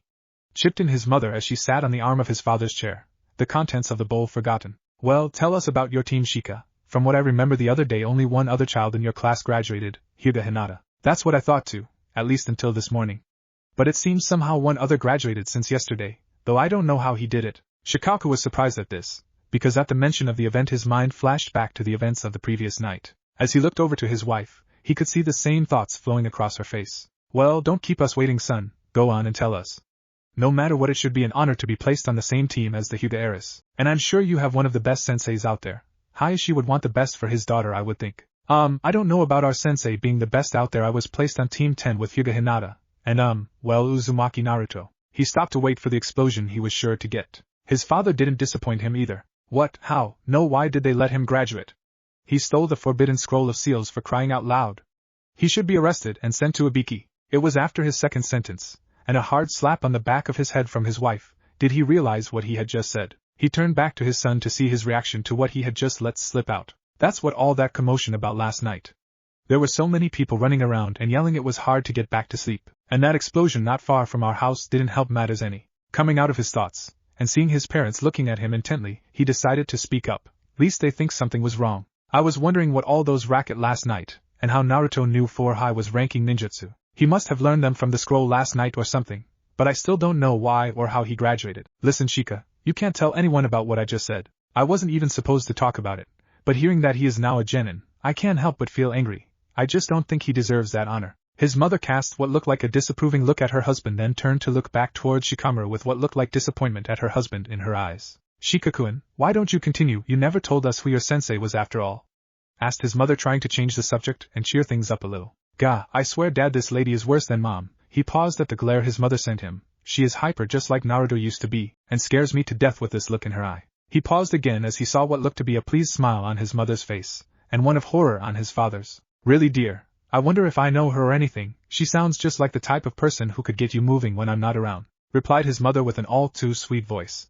His father only snorted at what his mother said, and shook his head, as he imagined what his son might be going through. Well, her name is Mitarashi Anko, and like I said, she seems really crazy. I mean, she said she loves training in the forest of death, and her dream is to kill some guy, though she never said who. He watched as what seemed like sadness and understanding passed across his parents' faces, adding to his growing confusion concerning his new team. Well, don't worry about that, Shika, but I'm sure you will have your hands full with her. She might just be the only woman past your mother that I fear, and that's saying a lot. Now tell me, what kind of team you are supposed to be? Asked his father once again, slightly ashamed of what he just admitted to his son. Shikamaru opened his mouth to speak, but closed it back up. The reason why was simple. He had never asked, nor was he told what they were supposed to be. I have no idea. She never said anything to us, and I honestly didn't think that our team would have a specific purpose. I mean, with Naruto and Hinata, we seem to be a group just thrown together. I can't really see how any of our skills mesh together, except for Hinata's and my own. His father just sat there with his hand cupping his chin as he thought about what he knew of the 4 people being spoken of. Well, Anko is a Tokubetsu Jonin, or special Jonin. I think her area of expertise is assassinations and sabotage. She could be training you to take up that field, which our family can excel in, as could the Hyugas. Though I'm not sure about him and how he fits into this picture. Once again Shikaka was greeted with a rather hard slap to the back of his head, this time with a rolling pin from his wife. Anko-chan is a very nice person, but it takes her a while to warm up to people. She was hurt in the past by someone very close to her, and resents that person to this day. So you be on your best behavior, Shika, because if I hear about any trouble from you, I'll make you regret it. Now go wash up for dinner, your friends will be here soon, finished his mother in a motherly tone, one that was the complete opposite of her earlier threat. He was about to head up the stairs once again when his father's voice called him back into the room. What did you mean Anko is as hyper as Naruto used to be, son? Asked a puzzled Shikaku. All he knew of the boy was his antics, and that he was the vessel for the Kyuubi. He had heard and seen some of the boy's pranks, and sadly fallen to the Oiroku no Jutsu, which he never told his wife about. Well, he isn't hyper anymore. He isn't bouncing around off the walls, challenging Sasuke to fights, or drooling after Sakura. He has quieted down some, and seems to be talking more with Hinata, when before a day ago those two hardly ever talked. Him and Hinata even sat down and watched Clouds with me and Choji this afternoon, after the teams were announced. His father could only raise a brow at the changes listed in the boy, while his mother seemed to be smiling. She almost seemed happy about the changes for some reason. Anything else, Shikaku-in? Asked his mother. Well, he had new clothes on, which he said was because he didn't do his laundry. It also seems that under all those baggy clothes he is a very different person, which he contributed to his pranks, saying they were training exercises or something else troublesome. Is that all? The boy was probably just trying to brag, and I doubt he looked that great in dirty clothes. Responded his father. That's not all, Dad. The clothes weren't his normal orange jumpsuit or anything, but a black shirt and pants. With his high tie wrapped around his forehead, and with bed hair, he looked almost exactly like how I would imagine a young yandere, answered the young Nara as he turned to walk away, never seeing the shocked looks on their faces. The elder Naras were still in shock at what their son had said, both hardly believing the news. Shikaka, however, was slightly angry. After checking to make sure Shikamaru was up in his room, he voiced his opinion to his wife, though reluctantly. That bastard demon is mocking us now, trying to make us see him as the yandere. He should have been killed the day he was born to save us all the trouble, muttered the older man. Shikaku, don't let me ever hear you say such a thing again. He was only, and is still only, an innocent child who was forced to take this burden. Would you still feel the same if our son had to bear that burden? I doubt you would, and I doubt you would treat any other child that way if they had family there to support them, yelled his wife as he started to swing her rolling pin at his head, catching him every so often. And while I'm at it, honey, why don't you use that brain that you and Shika are so proud of? Would the yandere just randomly pick a child from Konoha to do this? I would think our beloved leader was smarter than that, and had more respect for our village. With those final words she huffed away back to the kitchen, and left a very stunned husband, who could not believe what his wife had just said. Konoha. Naruto was almost to his house when he heard the telltale signs of a box scrapping against the rocky streets of Konoha. Giving himself a small smile, he continued walking on while whistling, and listening to the box behind him. After several minutes, and finding his way to an isolated street, he rounded on the box, and pointed an accusing finger at it. Come on out, Konohamaru.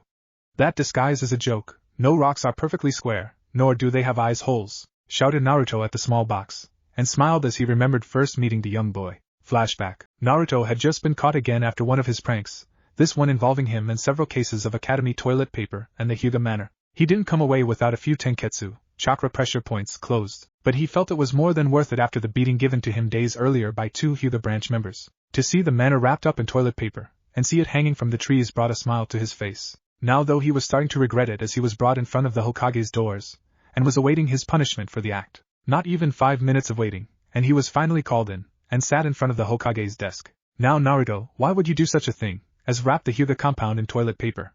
Surely you know who they are, correct? Asked the aging man to the 10-year-old blonde in front of him. Yeah, but they started at Gigi, shouted the blonde. Just how did they do that, Naruto?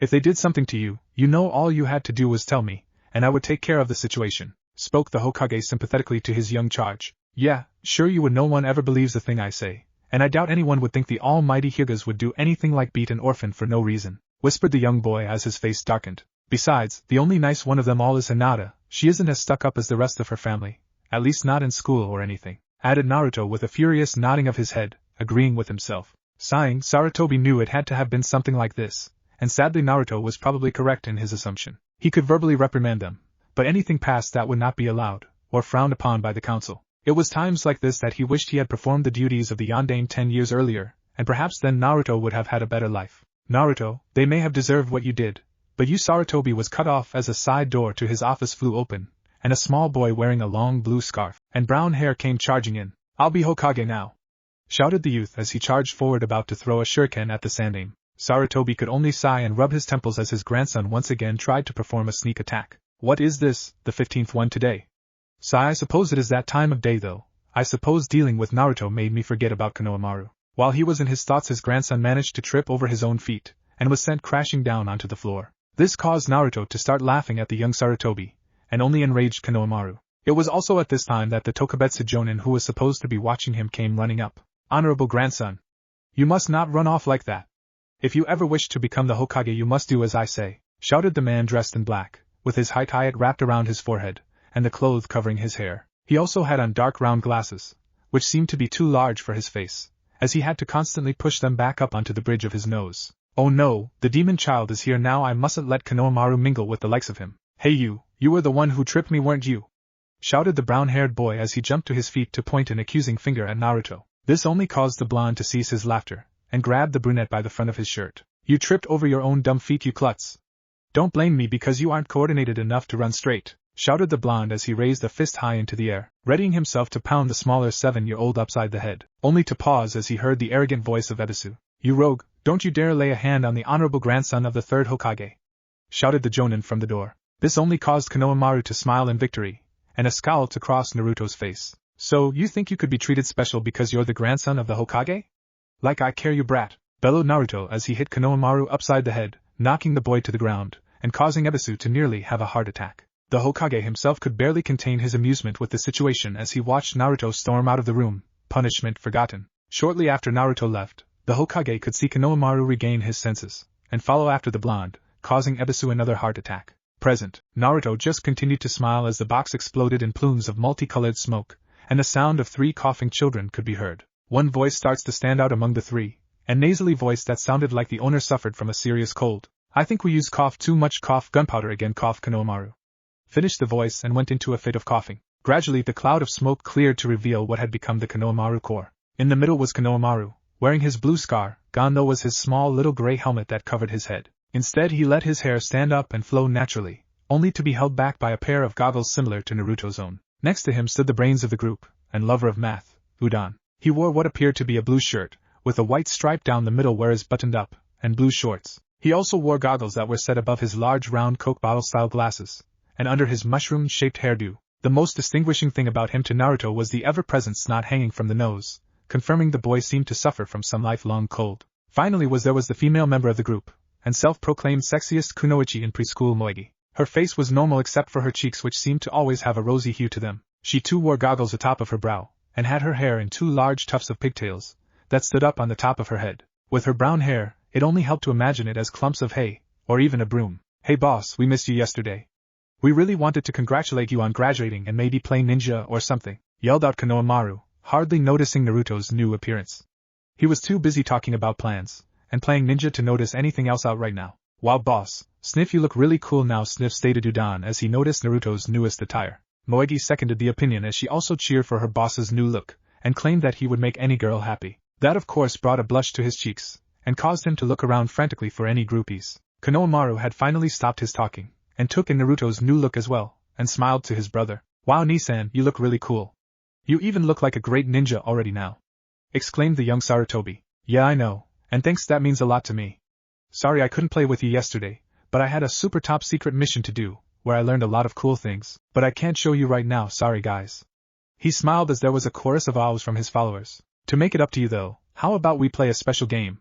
One that I can't do without you guys, so how about it? This had them hooked right away, jumping up and down wondering what their boss could need them for. Alright, this game, well maybe I should call it a special mission for you guys, what do you say? Yeah, we'll help you with any mission boss, shouted Konohamaru and Moegi, while he got a nod of agreement from Udon. Okay, the mission is to help me with my laundry, he yelled, causing the 3 followers to face plant onto the ground as Naruto laughed. Dango shop, 9 a.m. Naruto, Shikamaru, and Hinata had each arrived early for the meeting, about 30 minutes early to be exact. While they waited they talked every now and then about mundane things in the world. Shikamaru spent majority of his time listening though, as well as Hinata, each in their own worlds. Shikamaru was watching the clouds float by, and thinking about the events of the previous day, at diner with Ino's and Choji's family. While nothing major happened, there seemed to be mixed feelings about Shikamaru being on a team with Naruto, as well as Anko. His mother seemed to like the idea, and further added to his troubles when he found out his mother and Anko were old friends. His father, as well as Ino's and Choji's father, seemed to be against the entire idea of Naruto being on his team.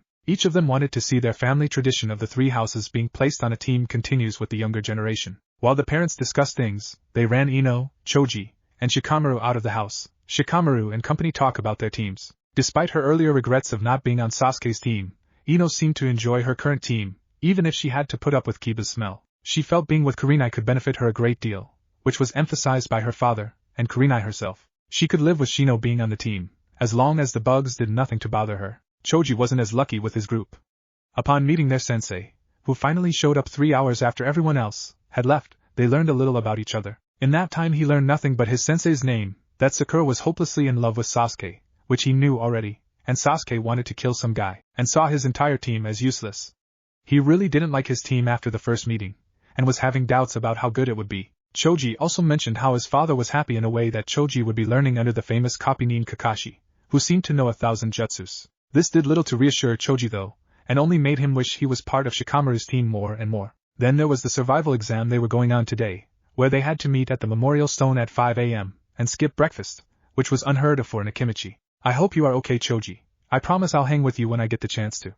Just pass the test your sensei gives you. He was brought out of his thoughts when Naruto mentioned doing laundry, and getting the Konohamaru core to help him. This caused him to smirk, and Hinata to giggle softly behind her hands. Man, that was wrong, Naruto. Tricking little kids into servitude like that, muttered Shikamaru, smiling the entire time. What can I say? I needed to get laundry done, and shop for groceries. If I did the laundry by myself, I probably wouldn't have had time for grocery shopping, even if it was just picking up a bunch of ramen. The last part was muttered out to where only Hinata, who was sitting next to him, could hear. Her happy demeanor changed into a sadder one at that, and caused her to place an understanding hand on Naruto's own, reassuring that not everyone was against him. Naruto smiled at Hinata, and started to stand as he could hear Anko whistling a tune as she walked up to them. Great, you are early, I like that in people. Now let's head in and get some breakfast, then we have a few things to do today. They walked to the same table as before, and took the same seats as before, and once again the waitress seemed to already have Anko's order ready, and took the orders of the 3 new genin. While waiting for their meal, Naruto decided to ask a question that was bugging him after their previous meeting. Hey Anko-sensei, I was wondering, each team of genin have a general purpose, right? Like the combat team from last year. And this year we have a tracking, infiltration, scouting, and spying team, as well as what could be considered an assault team. But I don't know what we are supposed to be. Anko's smile didn't make any of the gathered genin very comfortable as she started to speak. I'm glad you asked, Naruto, because I really forgot to tell you guys yesterday. In fact, what we do today will be training for that. I am going to train you to be assassination and sabotage experts, which each of you will be very good at. As sensei, just how are we supposed to be good at that? Asked a very confused Eris. Did you say something, Hinata? I could have sworn that I said yesterday I would never answer anything stuttered out, or whispered. So if you want to be heard, speak properly. Stated Anko while pointing at Hinata with a stick of dango. Berating herself mentally, she started again, but paused as it came out in a whisper, and stutter, just like before. She was about to give up when she felt Naruto's hand hold her own, reassuring her, and giving her confidence. Sensei, how are we going to be good at that?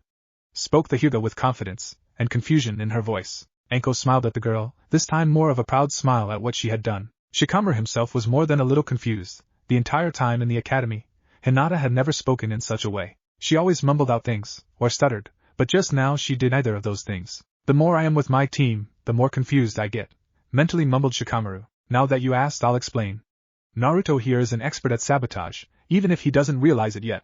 All of those pranks are perfect examples of what we will be doing, and what you may end up doing in the future. Everyone turned towards Naruto to see a very mischievous smile on his face. You are perfect for silently killing someone with the jukin, and close-quarters combat. You have the ability to be an expert assassin like me if you train properly, which I can help with. Now I know you may not like killing, but you have to understand that there are extremely bad people out there. It is our job to take them out, not to mention the Hokage would never accept such a mission without the person having a very good reason for such services. Hinata timidly nodded her head. While she didn't like the idea, she knew how bad some of the people in the world could be, all from first-hand experience. As for Shikamaru, well, he is the brains of the bunch. He can come up with the plans, and think out the details for each objective. I don't intend to have him do this by himself, and I will train each of you to be able to perform the task. But Shikamaru will also be able to perform the duties of an assassin with his family techniques. I have no doubt you 3 can perform these tasks, which is why I'm giving you an unofficial mission today. The interest of all 3 parties was raised as they heard the news. Even Shikamaru showed signs of being interested in the idea. What kind of mission, Sensei? Who do you want us to take out? Asked an energetic Naruto, which seemed odd to the other 3 after his newfound calm. Well, you are not going to be killing anyone just yet, but this is to test your abilities for the job. I thought you said we didn't have to take a test. Questioned Shikamaru with a raised eyebrow. I lied, so Sumi Shikakuen answered Anko with an evil smile on her face. Shikamaru only knew of 2 people who called him that, and his father hardly did it. If there was any question before about his mother knowing her, this answered it for him. So after breakfast, I'll brief you on the targets, and Naruto-kun should enjoy this. Finished Anko as she popped another dumpling into her mouth. The group quickly finished their meal, and left the shop in the direction of the forest training grounds. Now listen carefully because I'm not going to repeat this, and nor will it be written down anywhere, just like any official assassination mission, understood? She was greeted with 3 nodding heads and 1 mischievous smile. Okay, your target will be the Jonin of Team 7, Hatake Kakashi. You are to render him unconscious if able, or trapped and unable to. Also anyone who gets in your way is subject to the same requirements. Should his team come to his rescue, try to subdue them without damaging them too much, so no exploding clones Naruto, unless they are solely with Kakashi. That's no fun, but fine I guess. I wouldn't want to hurt everyone's Sasuke-kun too much.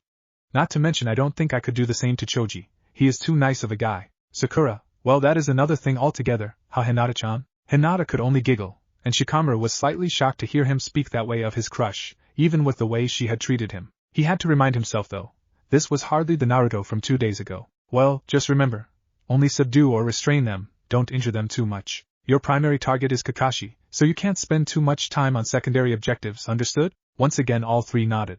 Though Shikamaru was slightly afraid of having to hurt his friend, he felt somewhat comforted that the other members of his team would not hurt him too much if possible. Sasuke on the other hand, he was more than willing to break a bone or 2 on. Good, now on to the next part. They will be located at or around the area of the Memorial Stone, Training Ground 7. The area is heavily wooded, and there is also a valuable village monument located there. You are not to damage this monument, doing so brings about the instant failure of the mission. Other than that, you are free to use any and all skills you have. They will be in the area at least until noon, so you have less than 2 hours to plan and deploy. I will not help in any aspect of the mission, except perhaps to answer any questions you may have on your target. The 3 genin instantly gathered together and started to talk.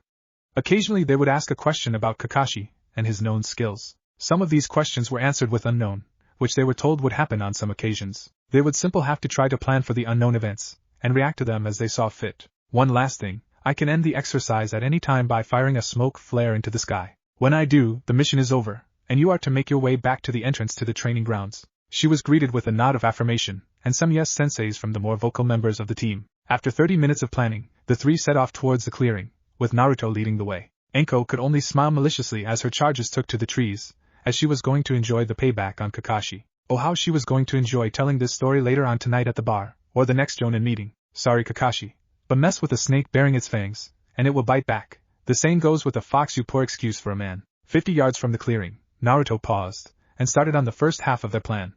He formed the now familiar, to him, cross-shaped sign, and called forth 12 clones. With another sign, and another cloud of smoke, each one looked like a member of Team 7.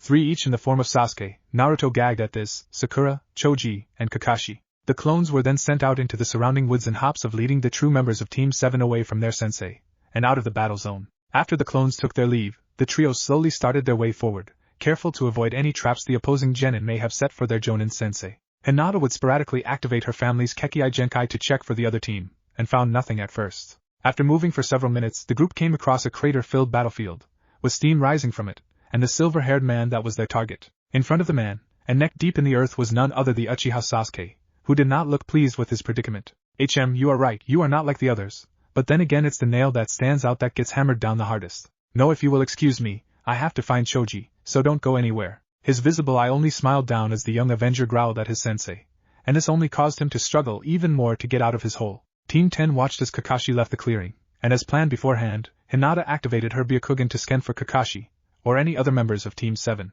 Seeing the man walk away, they started to follow, but paused hearing the head of Sasuke start speaking. Dang it, how am I supposed to kill that man if I can't even beat Kakashi, and pass this stupid test? I doubt the other 2 could have gotten a bell from him either, especially that fat-ass Choji, since it's impossible for me to do it by myself. Naruto had to restrain Shikamaru physically when Sasuke said these, and it only added on to his things I hate about Sasuke list. You want to blow our cover?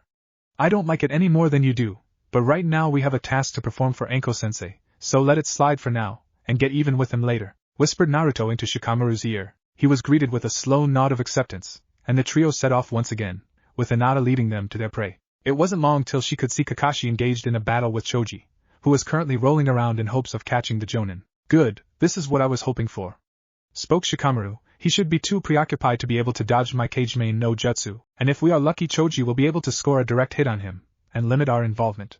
If not, you know what to do after I catch him, so get ready. With that said, he started on a sequence of seals, and nodded towards Naruto before he finished. Seeing the nod, Naruto created 5 new shadow clones, and on Shikamaru's final signal, sent them leaping into the air, and out over the clearing, each one casting a shadow onto the forest floor. Once the clones had launched, Shikamaru finished by placing his hands into the rat seal, and with it his shadow started to stretch out from under him, and into the shadows of the clones, and slowly towards Kakashi. Kakashi had felt a small surge of chakra from nearby.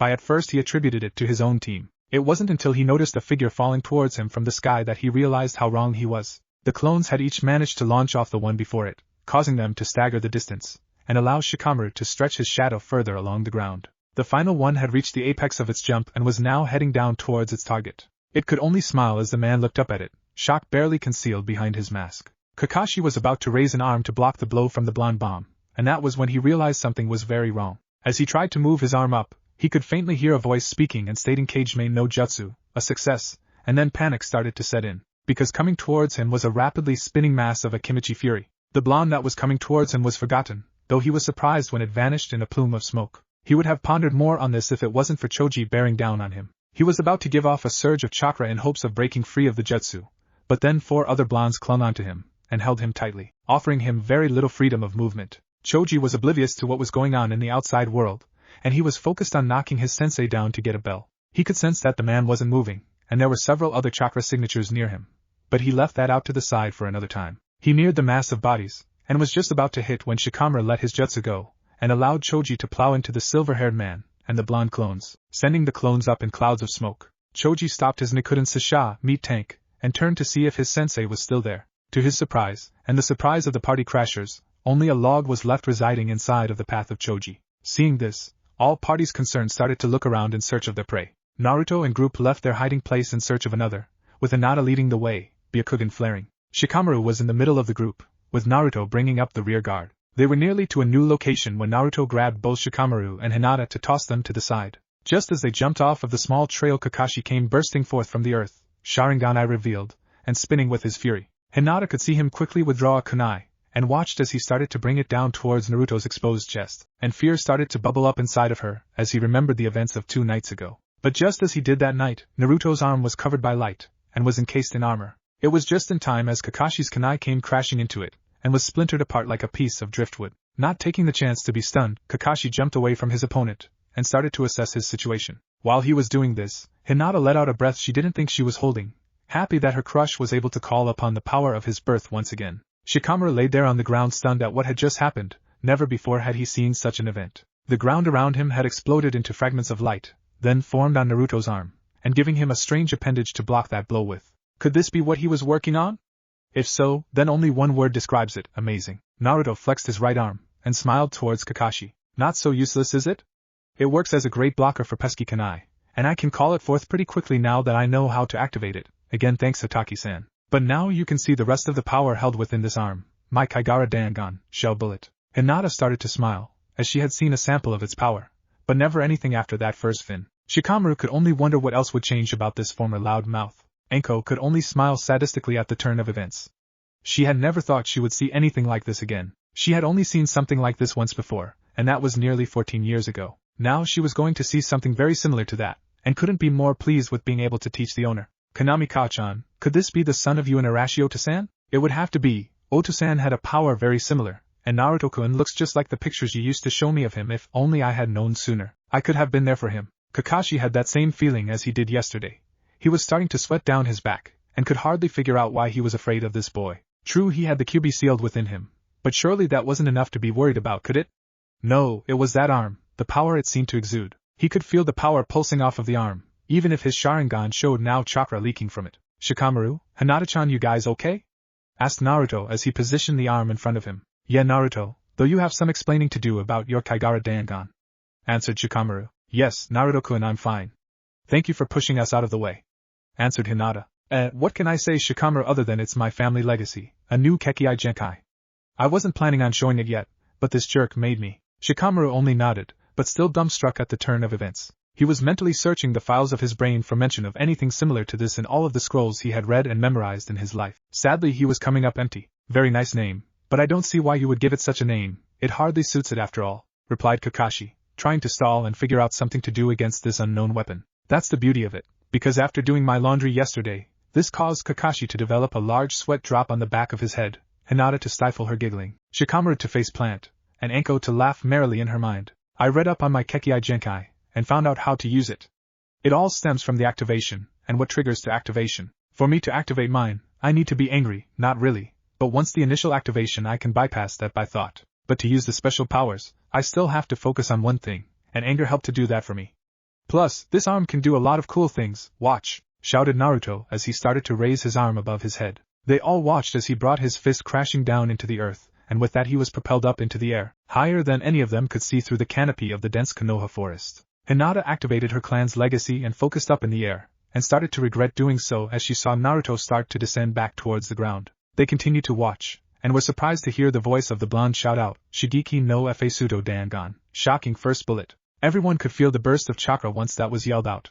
Only a few could see it, one being Hinata with her Byakugan, and the other was Kakashi with his Sharingan, which he quickly covered to keep from going blind at the chakra released. That was followed quickly by, Hinata-chan, Shikamaru get out of there fast, and the two genin were more than eager to comply, as Hinata could see him rocketing down towards where Kakashi stood. Not even 10 seconds after fleeing the small trail did Naruto come crashing down into the earth fist first. The resulting shockwave and explosion knocked everyone off their feet. Kakashi had just enough time to leap away from the impact zone thanks to his years of experience in battle. But after seeing such force he knew one thing for sure, and that was to not get hit by one of those attacks. He was quickly leaping away when he noticed one of the original 3 fins was no longer situated on top of Naruto's back, which gave him cause for hope. Sakura had just finished digging Sasuke out of the hole when they felt the explosion and the shockwave from what had to be a mile away from them. Looking at each other, they quickly took to the trees to investigate the source. Choji, who had seen his friend's team fleeing the clearing, could feel the power coming from the direction they went, and could only worry about them. Without a second thought he took to the trees and started in the same direction. On his way there he was surprised at something that had stopped him, himself. A Kage Bunshin disguised as Choji came walking up, with a smile on its face. With a quick hand seal, it was obscured by a cloud of smoke that soon revealed an exact copy of Naruto. Hey Choji, I wouldn't go over there right now. My team and my original self are having a party with your sensei. But don't worry, I know you are on some kind of test, and that bells have something to do with it, right? Choji only nodded, as he could hardly believe he was speaking to a clone, a solid one at that. Well here, we managed to take these when some of us jumped him earlier. I think you might want them, and a word of warning, they are not the true test here. With that the clone tossed 2 small bells towards Choji, and vanished in a cloud of smoke. Choji just smiled at where the clone once was, and thought that maybe, just maybe he had another friend to add to his short list. Anko was ecstatic after the debris settled down, not only finding out she had Hikawa-chan's son as a student, but also seeing how much like her Otosan the boy was. This was going to be one hell of a team, was all she was thinking. She quickly shook her head though, she had to end this before it became too serious. Not that a massive crater was anything serious. They were after all a ninja village. She quickly fired off her smoke signal, and made her way to the entrance to the grounds. The entire way there she was giggling like a schoolgirl at the thoughts of what her team was going to be capable of. Kakashi saw the smoke flare, and instantly knew Anko had to have something to do with this little interruption. He saw Team 10 turn to leave, and knew in his mind he was not going to let them go so easily. With that decided, he started to pursue the team of would-be assassins. They were once again in the formation Shikamaru wanted them to follow, Hinata in front, himself in the middle, and Naruto bringing up the rear. They traveled single file through the canopy and were halfway to their target destination when Hinata called out an alarm of them being followed, and an alert that Sasuke and Sakura were 100 yards in front of them, and heading their way. Hinata and I will try to slow down Sakura and Sasuke. Naruto, you try to take care of Kakashi, but don't waste too much time doing it, got it? Yeah, I know, just the thing to change his mind too. You two be careful with Sasuke and Sakura. Choji won't be far behind them, though he doesn't want to fight us, just watch, I think. Nodding, Shikamaru and Hinata took off to confront the opposing genin, while Naruto waited for Kakashi to appear, which did not take too long. Kakashi jumped into the clearing occupied by Naruto, and set an icy glare onto the blonde boy. What's wrong, can't get away, so you decide to face me? I'm not going to take it easy on you like I was earlier. You and your team interrupted a training exercise, so don't think this is another one of your practical jokes. Oh, it isn't. How silly of me to think so.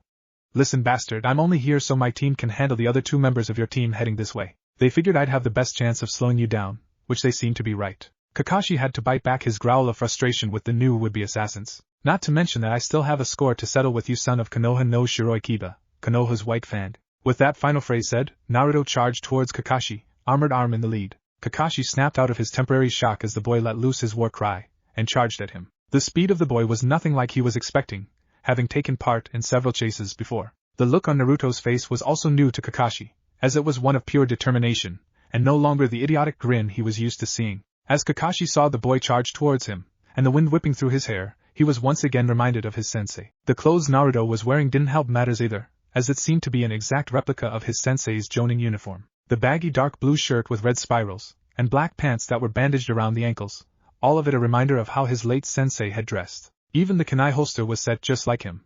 It briefly made Kakashi superimpose an image of his sensei over Naruto. Seeing how the two were almost exactly the same, he snapped out of his trance to see Naruto almost upon him, and quickly ducked under the wild swing, and sent a quick kick towards his attacker's gut. Seeing the attack coming, Naruto used the momentum of his swing to roll forward, and as he did he planted his right hand on the ground to flip over the kick, and gain some distance between himself and the Jonin. Kakashi wasted little time in pressing the attack as he turned, and started to assault the boy with rapid-fire kicks and punches. Naruto tried his best to dodge, parry, or block the blows, but the skill difference was obvious, even to him. He was barely able to block a tenth of the blows being sent at him. Slowly though he started to smile, which unnerved Kakashi enough to jump away to assess the situation. Naruto started coughing and panting as he held his side, and looked at the silver-haired man in front of him. Well, I guess I know I can't take on a high-ranking Jonin like you. It's a good thing I didn't try to either, because I'm sure this beating might really hurt. So see you later, Hatake-san. I just have one last word for you. Boom. With that, the Naruto in front of Kakashi started to glow, as a massive buildup of chakra started to form, causing Kakashi to curse himself for not using the Sharingan sooner. He quickly jumped away as the Naruto muttered, Bunshin Daibakuha, and then with a violent explosion, the clone ended its own life, and sent Kakashi seeking shelter behind a large pine. After the explosion ceased, and the debris settled, Kakashi crawled out, and cursed the boy for performing the Kawarimi no Jutsu during the fight with the Kage Bunshin. Hinata and Shikamaru vs Sasuke and Sakura. It didn't take long for Shikamaru to see the two members of Team 7, and it helped to have Hinata keep track of them while they stayed hidden within the shadows of the underbrush. Currently Sasuke and Sakura were poised on a branch, looking around for any sign of what may have caused the recent explosion. Neither of them was willing to take any chances. Sasuke-kun, are you sure we should be doing this? I mean, what if it's an enemy attack? I mean, shouldn't we be trying to get help first? Asked the pink-haired girl. If it was an attack, we need to know by who, and where they are. We can't just go back and report that we heard an explosion, and have no idea what caused the explosion, replied the stoic Uchiha. Shikamaru only smiled to himself at the logic of the boy. He quietly turned towards Hinata, and could see she was slightly apprehensive about what was surely going to happen next. Listen, Hinata, I know you don't want to hurt them, but we have to make it back to Anko-sensei as soon as possible. These two would try to stop us if we had continued on, and if we tried to run now, they would still give chase. We have to do something to slow them down, or knock them out. If we don't, then Naruto's distraction would be for nothing, understand? Hi, I do. I just hope Naruto-kun is okay. I'm sure he is fine. I have a feeling he has more surprised up his sleeve for that Jonin.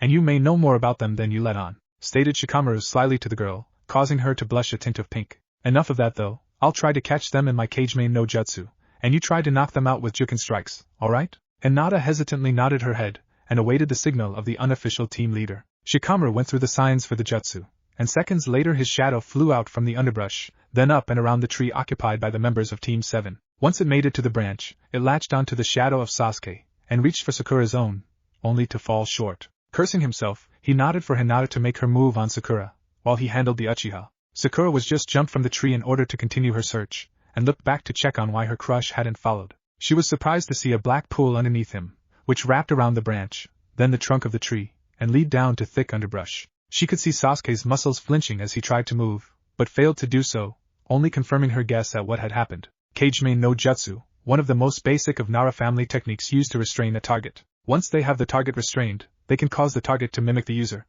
Extremely dangerous. If it has Sasuke, then that means Shikamaru must be in that underbrush hiding. She was about to jump down to confirm her guess when she ducked down to avoid a strike to her shoulders, courtesy of Hinata. The only thing that caused Sakura to do so was her above-average chakra awareness, which alerted her to the chakra coming from the Juken strike thrown at her. Sakura quickly rolled away and got into her loose battle stance, while Hinata moved into a more offensive Juken stance. What the hell are you doing, Hinata?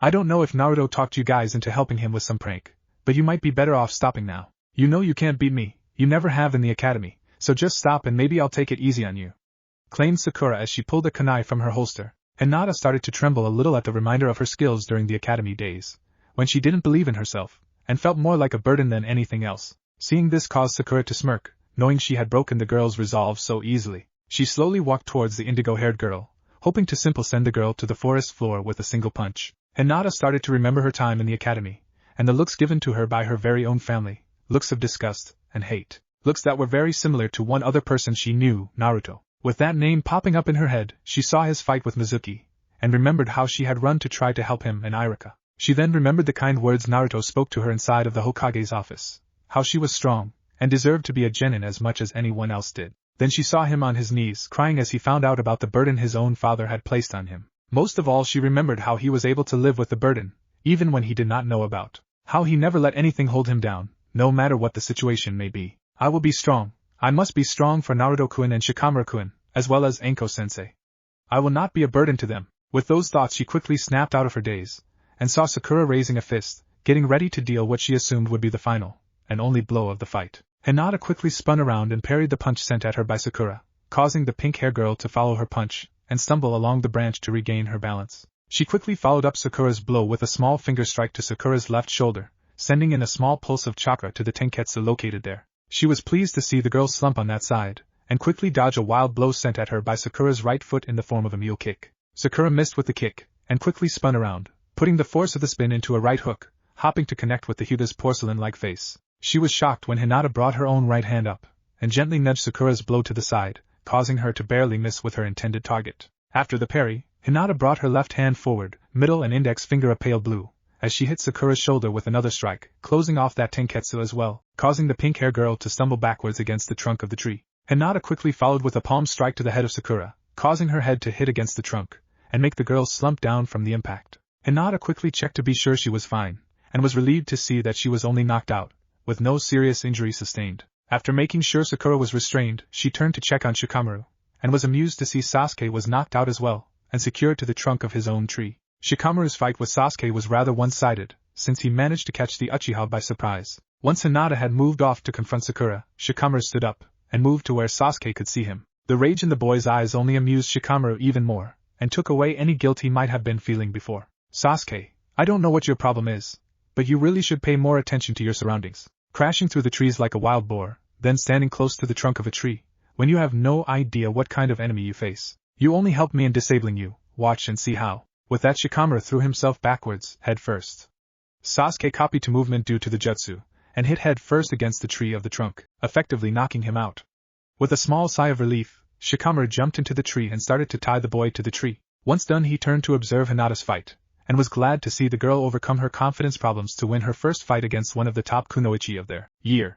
It is true that Sakura was not very strong in the physical arts of the shinobi, but she was no slacker either. Sakura was second only to Ino out of all the kunoichi of their year, but bested Ino and the others when it came to the mental department. For Hinata to best Sakura, it showed she was holding back in their academy years. Shikamaru motioned to Hinata to follow him once she was done with Sakura, and the two quickly made their way to the meeting point. Hinata was once again leading the way with her special eyes picking things out from around them. It was only because of them that she noticed Naruto catching up to them from behind. She informed Shikamaru, who only said keep moving, and that Naruto would catch up to them. Sure enough, Naruto had resumed his position not even 3 minutes later. Finally complete, Team 10 made their exit from the training fields, and emerged at the entrance to see a very pleased Anko. Great work, kids, I'm very pleased with how you worked together, and despite not fulfilling the requirements, you still did an outstanding job. Starting tomorrow we will begin taking missions, and proper training will commence. Until then I have one final unofficial mission for you today. Please not another assassination mission.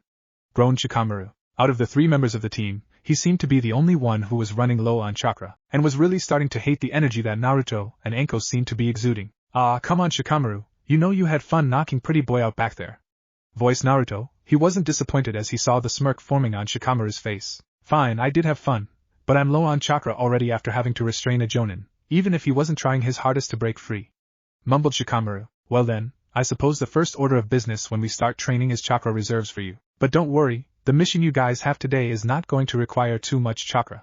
It's a simple shopping mission, and needs to be done badly. She yelled out as Shikamaru started to make a face at her statement. You see, 2 members of our team is severely lacking in proper wardrobe fit for our operations. So it is our job to make sure they are properly equipped for future missions. Finished Anko as she glared at Shikamaru, who was busy fighting back a number of yawns. Huh, I thought I was the only one who needed new clothes, Sensei?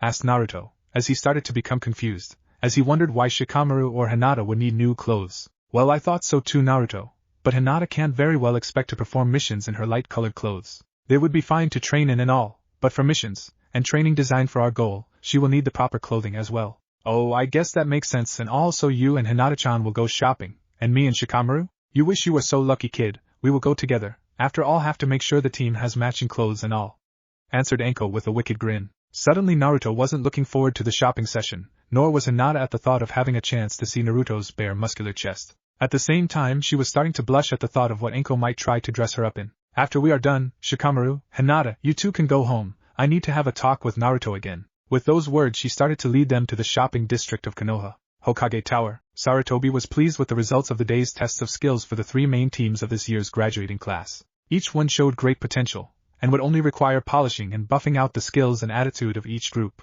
Team 7 had a major blow dealt to their ego at the raid from Team 10.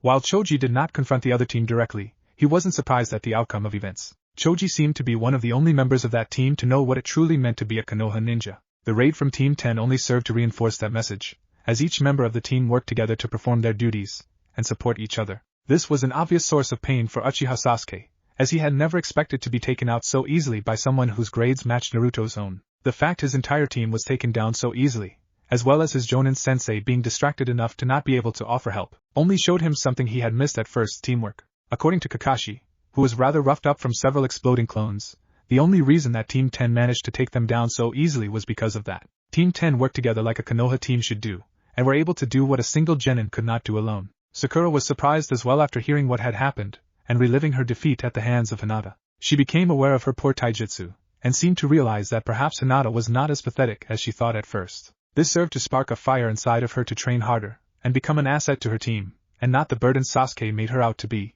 Team 8 also performed very well in their test, and managed to work together to do so. Despite the fact that Ino disliked her team members, she was able to work with them after overcoming her feelings towards them. In the short time that they were together, they seemed to mesh together to create a well-oiled team. Continued exposure to each other, and training under Kurenai could only polish what was starting to shine through with the team. Team 10 was a pleasant surprise since he was unsure at first of how well they would work together. But after the raid on Team 7, he was very happy to see the group in action. He was surprised to see how quickly Naruto had been able to control his bloodline limit, and could only hope that the boy continued to train it, and learn more about it. He had to admit though, for anyone who knew of Arashi's secret power, they would surely be able to see the relationship between him and Naruto. And from what he saw of Anko earlier, and knew of her, she must have known of that ability. He didn't know of any ties between the Yondaime and Anko, but he was sure to hear of them from Anko soon enough. Dango's shop. Team 10 had finished their shopping expedition, and split up for the remainder of the day. Each member came away with new clothes, as well as new weapons for their jobs. Weapon-wise, it was mostly kunai, shuriken, and for Hinata, Senbon needles. Naruto was slightly different from the other two, in the fact that he wanted to buy 2 wakizashi to learn how to use. Anko was more than happy to buy the weapons for him, and just about paid for all of his clothes herself, despite his arguments. When he asked why, she only told him she would explain it when they talked later on. Clothing-wise, Naruto came away with darker colors, and more relaxed forms of clothes similar to what he wore that day. His mission clothes were close to what the stereotypical ninja wore from the movies, except his ended up being a little baggy, which allowed him to conceal weapons with ease. The clothes were made up of blacks, dark blues, dark greens, and some with forest patterns to allow him to blend in with the landscape of Fire Country. His shirts also came with a collar that could be unrolled to act as a mask, and cover his face from the nose down. Anko had even talked him into unrolling his high-tie and using it like a bandana to cover up his bright blonde hair. For his wakizashi, he had managed to get a small holster for each to wear on the outside of his calves. Anko made sure to get a special style of holster as well for the weapons, one where they could not easily be drawn from them, and used against Naruto during a fight. They were designed with 3 safety features. The first was a forked thong catch that would wrap, and then snap in place on the holster and sheath. The second feature was a pressure release, in which the sheath/holster had to be pulled in the proper direction to allow the blade to release. The final feature was one that would only allow the blade to be drawn when the proper amount of chakra was channeled into the grip of the small sword. If any of the 3 features was not removed, then the blade would not move from the holster and sheath. It would take Naruto some time to get used to the features, but Anko assured him it was well worth it when real combat came about. While Shikamaru thought the idea of weapons was too troublesome, he reluctantly went along with getting one, if only to get Anko off of his back. Anko had selected what she felt would allow him to use his jutsus to the best of his ability, the Kaiketsu Shoke, which looked like it might have been an early version of the Kusuregamas. The weapon had a straight double-edged blade that was nearly a foot long, and had a handle that was half that length. Where the blade and handle meet, another smaller curved single-edged blade connected at a 90-degree angle. The weapon was attached to a length of chain that allowed the weapon to be thrown around, and spun around the user. Finally, at the other end of the chain was a round ring, in which the user could hold onto, and use for leverage when wielding the weapon. Once he saw the weapon, his interest was piqued, as it would allow him something to combine with his family jutsus, and give him a way to send the shadow out without the person knowing. The entire group was happy with the selections, even if some felt it was a little too much. Out of the three though, Hinata seemed to have had a permanent blush on her cheeks the entire time they shopped for clothes. Naruto couldn't figure out why she did, and when he tried to talk about it with her, her cheeks only darkened, and she would turn away afraid to look him in the eye. Shikamaru had a feeling it had something to do with Anko prodding Hinata into activating her Byakugan while Naruto was in the changing rooms, but he wasn't too sure. Now though, the shopping was over, and the group was heading their own ways. Anko was currently leading Naruto back towards their official team meeting area. The entire time she wouldn't answer any of Naruto's questions, and only walked into the shop, and what seemed to be her personal booth. It was only after he ordered that she started to speak to him. So, Kazama Naruto, huh? I never would have guessed it if I didn't see your fight with Kakashi, started off Anko. Hearing this caused Naruto to choke on the water he was currently sipping, and nearly caused him to spew it onto Anko. I don't know what you are talking about, Sensei, stuttered out a shocked Naruto. Cut the crap, Naruto-kun. I knew your mother and father. I was one of the few people who knew about your father's bloodline. Firmly answered Anko once again, was the only response Naruto had for her. Listen, I know it might be a sore subject for you and all, hell I don't even know how long you knew about it, or the QB. But I need to talk to you about this. 2 days. 2 days? What do you mean 2 days? I've known about my family for almost 2 days now, since the night I stole the scroll from Gigi. That's when I found out about the QB too, and activated my Kekei Genkai. No one else knows except Gigi, Hayashi-san, Hinata-chan, Iruka-sensei, and now you, I guess. Whispered Naruto with his head down. Anko only nodded to the news, as it explained a great deal to her. Questions like why the teams were suddenly changed, and how she became a Jonin instructor, why the Hyuga girls seemed to be so close to the blonde boy, and why the change in the boy's attitude the last few days. So, what do you know of your Ka-san and Ota-san? I can try to answer any questions for you. I want to help you out, Naruto, because they were like my parents after my life changed. Your Ka-san took me in, and a number of other orphan kunoichi, and helped to raise us, even if we were teens already. I don't know a lot about her. Ota-san didn't write much about her in his letter to me, and I don't know if I should read the other letters he left for me. Hell, I don't even know if I should check the house out or not. Anko could only imagine what he was going through, since she felt she had been through similar times after he left her to die. Then how about I talk about Ka-chan? I'm sure you would like her, and she would be proud of you. Asked Anko gently, which caught Naruto by surprise. He had never heard her sound so nice, and caring in the short time he knew her. He numbly nodded his head for her to continue, listening closely to everything she had to say. Well, her name was Yuta Kanami, and she was a very beautiful and strong woman, even for a civilian. She paused at the shocked look on Naruto's face. Yep, kiddo, she was a civilian, though your father would think differently when she was angry with him. Don't get me wrong, she knew enough to defend herself from thugs and whatnot, but not enough to put up a fight against a decent ninja. She had a stunning set of emerald-colored eyes, and light brown hair that looked and felt soft as silk. She was a great woman with an even greater heart. Naruto had raised his head now, and looked at Anko. He was surprised to see the glazed look of her eyes, and the building of what looked like tears there. I first meet her after my bastard of a sensei left me to die. Your father brought me back to Konoha, and I was in terrible shape. I had lost my will to fight, and live, and was only saved by your mother's love. She came to me one day, and spent the entire time talking to me, and styling my hair, even though I told her to leave me alone. She kept coming back day after day to visit me in the hospital, and finally I started opening up to her, and then I broke and told her everything about my life. How that bastard treated me, and how I didn't want to live anymore, since I saw no point in living. When she heard me say that, she gave me what I will swear to this day was the most powerful slap I had ever felt, since it knocked me right out of my hospital bed. Naruto watched as Anko brought a hand up to her cheek, cradling it, as if some ghost pain was resurfacing. It did its job though, it brought me back to reality, and she chewed me out good for thinking like that. After that day I started to spend more time with her at the house she shared with your father, and I even heard them talking about adopting me at times as their daughter. I was surprised anyone would want something to do with the former student of a traitor, but they didn't seem to care. Finally, after having spent nearly 6 months with them, I found out that they had talked Hokage-sama into them adopting me. I was ecstatic. I mean, I finally had a new family, which was like a dream come true to me since I going to turn 12 in a month. Anko stopped as she started to wipe tears from her eyes, and order some sake from the bar. While they waited, Anko continued to clean her eyes of tears, and Naruto started to do the same with his own eyes. After the alcohol arrived, Anko continued her tale. Of course, by this time your father had been the Yondaime Hokage for nearly the same length of time I lived with them, so he was hardly home all the time, and I would spend my time with your mother and his student Rin. We would do girly things, like talking about boys and clothes or who we liked.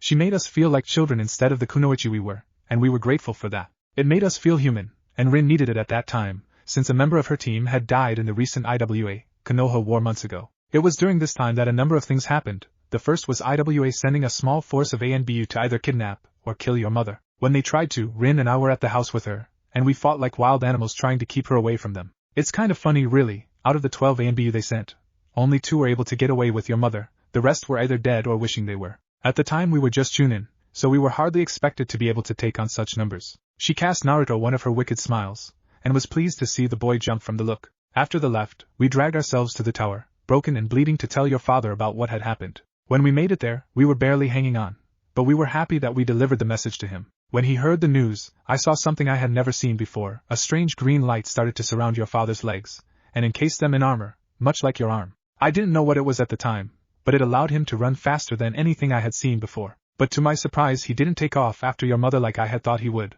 Instead he took me and Rin to the hospital to be treated for our wounds. Once we were safe he left to get your mother back. She paused as she started to drink straight from the bottle of sake. Setting the bottle down, she continued. We didn't hear anything from him for a few days, which caused us to worry about his safety. To add to the problems, there were reports of the QB waking in the southern mountains of Fire Country, and starting to head towards Konoha. No one knew what to do or expect, but the Sandame went about trying to ready our forces to meet the QB, should its intentions prove hostile, and boy did they ever. It was destroying anything in its path, be it small townships, to small villages.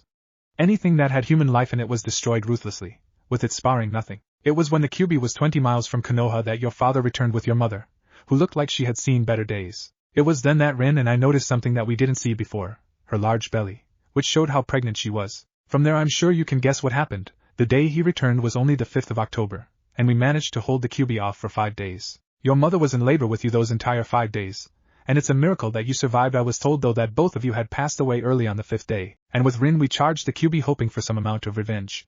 All we ended up doing was getting ourselves injured, and knocked out of the battle. Neither of us knew what had happened until we woke up from our slumber 3 days later, and heard the news. Once again Anko could be seen fighting back tears, and wiping away the ones that had already started to fall. Naruto slowly handed her a napkin to use instead of her coat, which she gladly accepted from him. When Rin found out both of our adoptive parents were gone, she broke down and left the village, vowing to never come back. I started to become cold, and slightly crazed, or some would say. We both changed, and occasionally right the other, but after losing them we severed most ties with the outside world. Naruto, I hope you don't mind me saying this, but since they did adopt us, that makes me and Rin your Nei-chans, and you are little Ototo. Naruto, who had been depressed at the end of the tale, started to smile as he remembered his thoughts when he first found out about his family. I still have family was all he managed to get out before Anko moved next to him, and wrapped him up in a hug. Yes Naruto-kun you do, and if you would have me, I'd like to call you Ototo when we are not on missions, and you could call me Nei-chan at the same time. That night became the happiest one in both of their lives,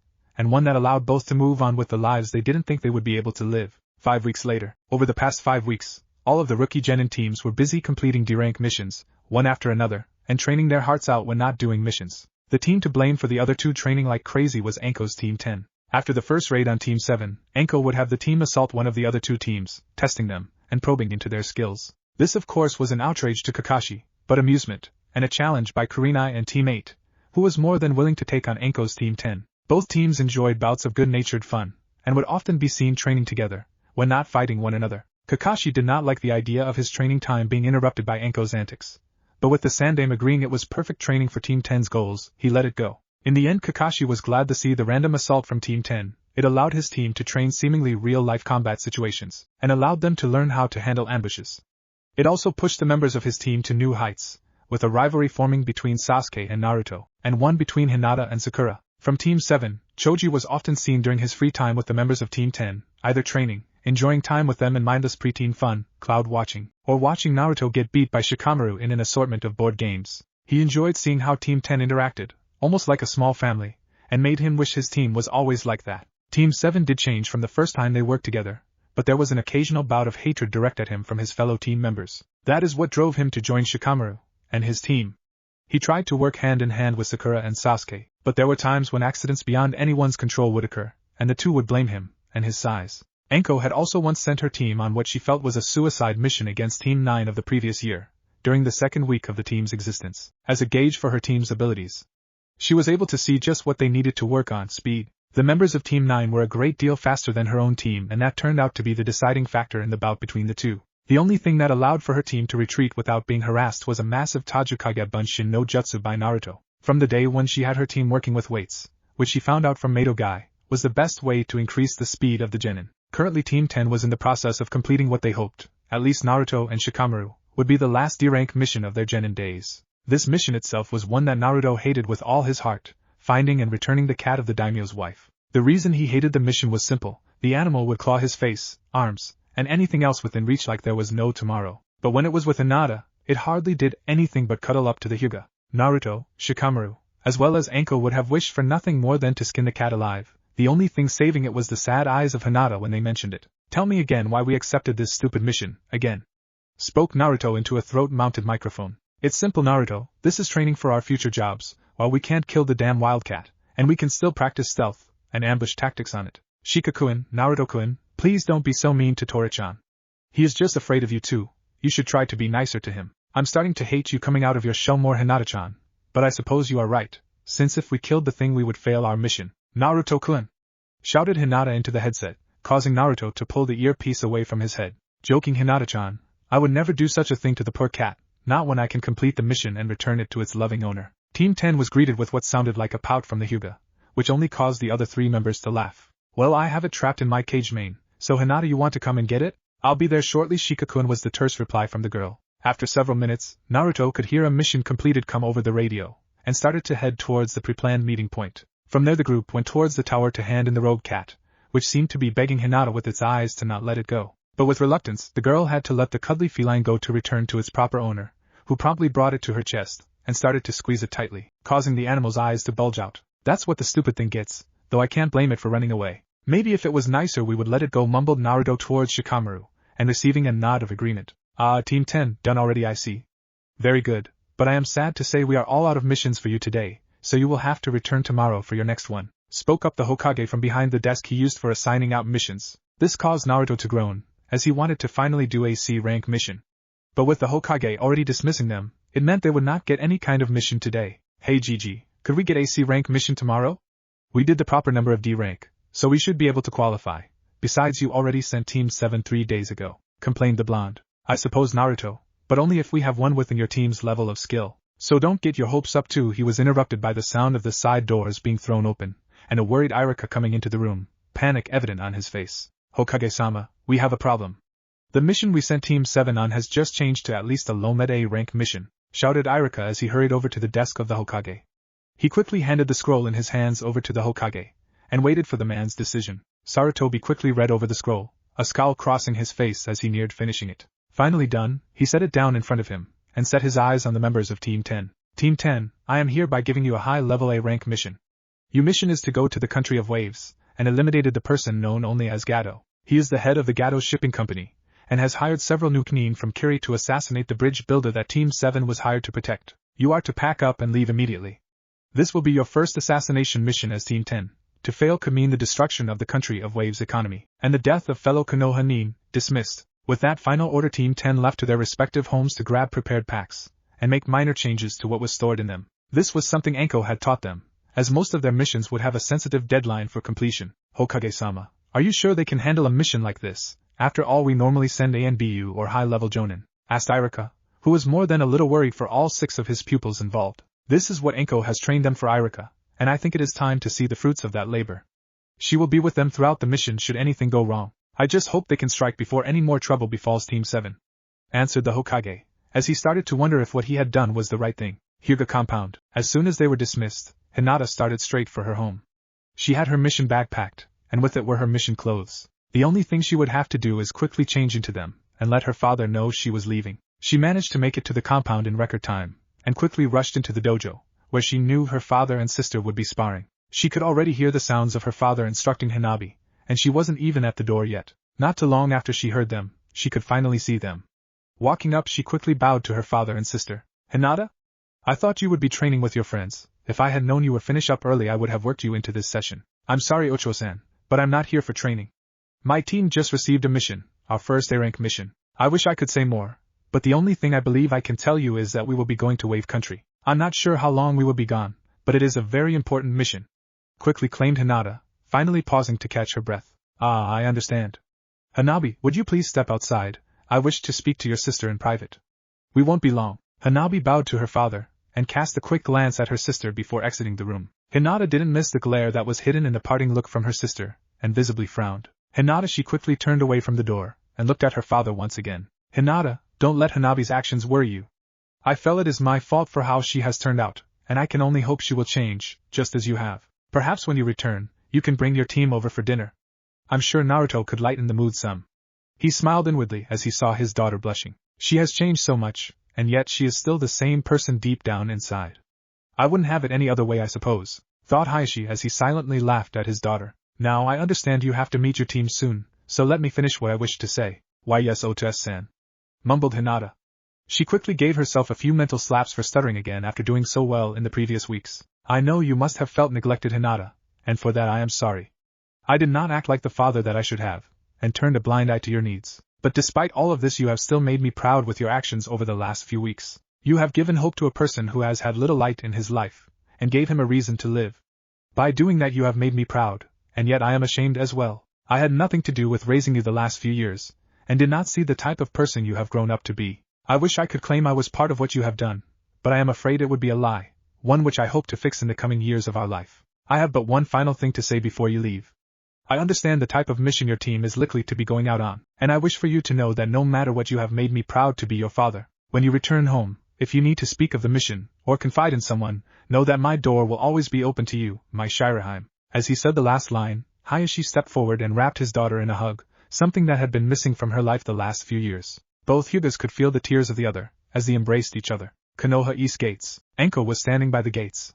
Her outfit had changed for the upcoming mission. She now wore black pants that conformed to her figure, and a similar style of shirt, with a fishnet shirt underneath it. She still wore her tan trench coat, and white shin guards, but now instead of a flirt or a tease, she was all business. Shikamaru came running up dressed in what would have passed for a Jonin or Chunin uniform, with a black long-sleeved shirt that covered the entire length of his arms. His legs were covered in a similar fashion by his pants.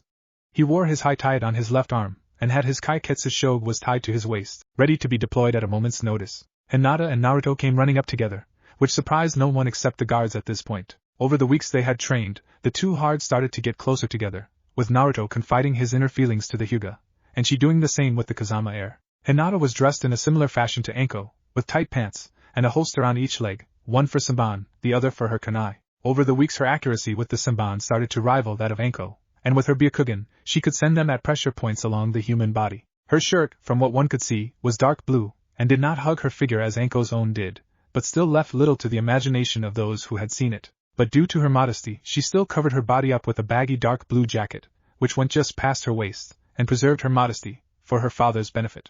Naruto's clothing had gone through the most drastic change, and he now resembled the stereotypical ninja often seen in movies. He wore baggy black pants, with his twin wakizashi and their holsters on his legs. He also wore dark red leather greaves covering his shins. On his waist one could see a small kunai holster, and several small scrolls that he could use during combat. His shirt was that of a movie ninja, and had a deep cutting neckline that revealed his well-muscled chest underneath a net shirt, just like the rest of the team. The shirt also covered majority of his arms, only leaving his finger visible after the fabric ended. On his forearms he wore dark red leather bracers, which also had several sets of shuriken hidden within the confines of the leather. The mask portion of the shirt was left hanging down, which blocked the view of his chest. His high tie was wrapped around his forehead, and was unrolled to cover his bright blonde hair. Out of the 4 members of the team, Naruto was also the only one who never brought a pack on missions. He only brought several scrolls which were either around his waist, or tied in holders upon his back, and across his chest in a bandolier. Once the 2 aspiring lovebirds arrived, Anko moved from the wall to address her team. Now that we are all here, let's get some things hammered out.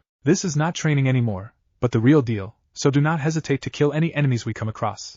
I can promise you that they would not do the same for you. Once we get closer to the country of waves, I will brief you more on our target, and once we reach wave, we will gather intel, and then proceed to finish our mission. Remember your training, and remember to stick together. Failure is not an option, as the well-being of an entire country may depend on us. Let's move out. With those final words, the massive gates of Konoha opened up, and Team 10 vanished into the trees, and started their way towards the land of waves. What if Naruto learns Forbidden Scroll Technique NaruHina? And thanks for watching my video till the end. If you enjoy this content, then do consider subscribing to my channel, and leave a like if you guys need the next part. Comment down, and thanks for watching the video, and see you guys in the next video.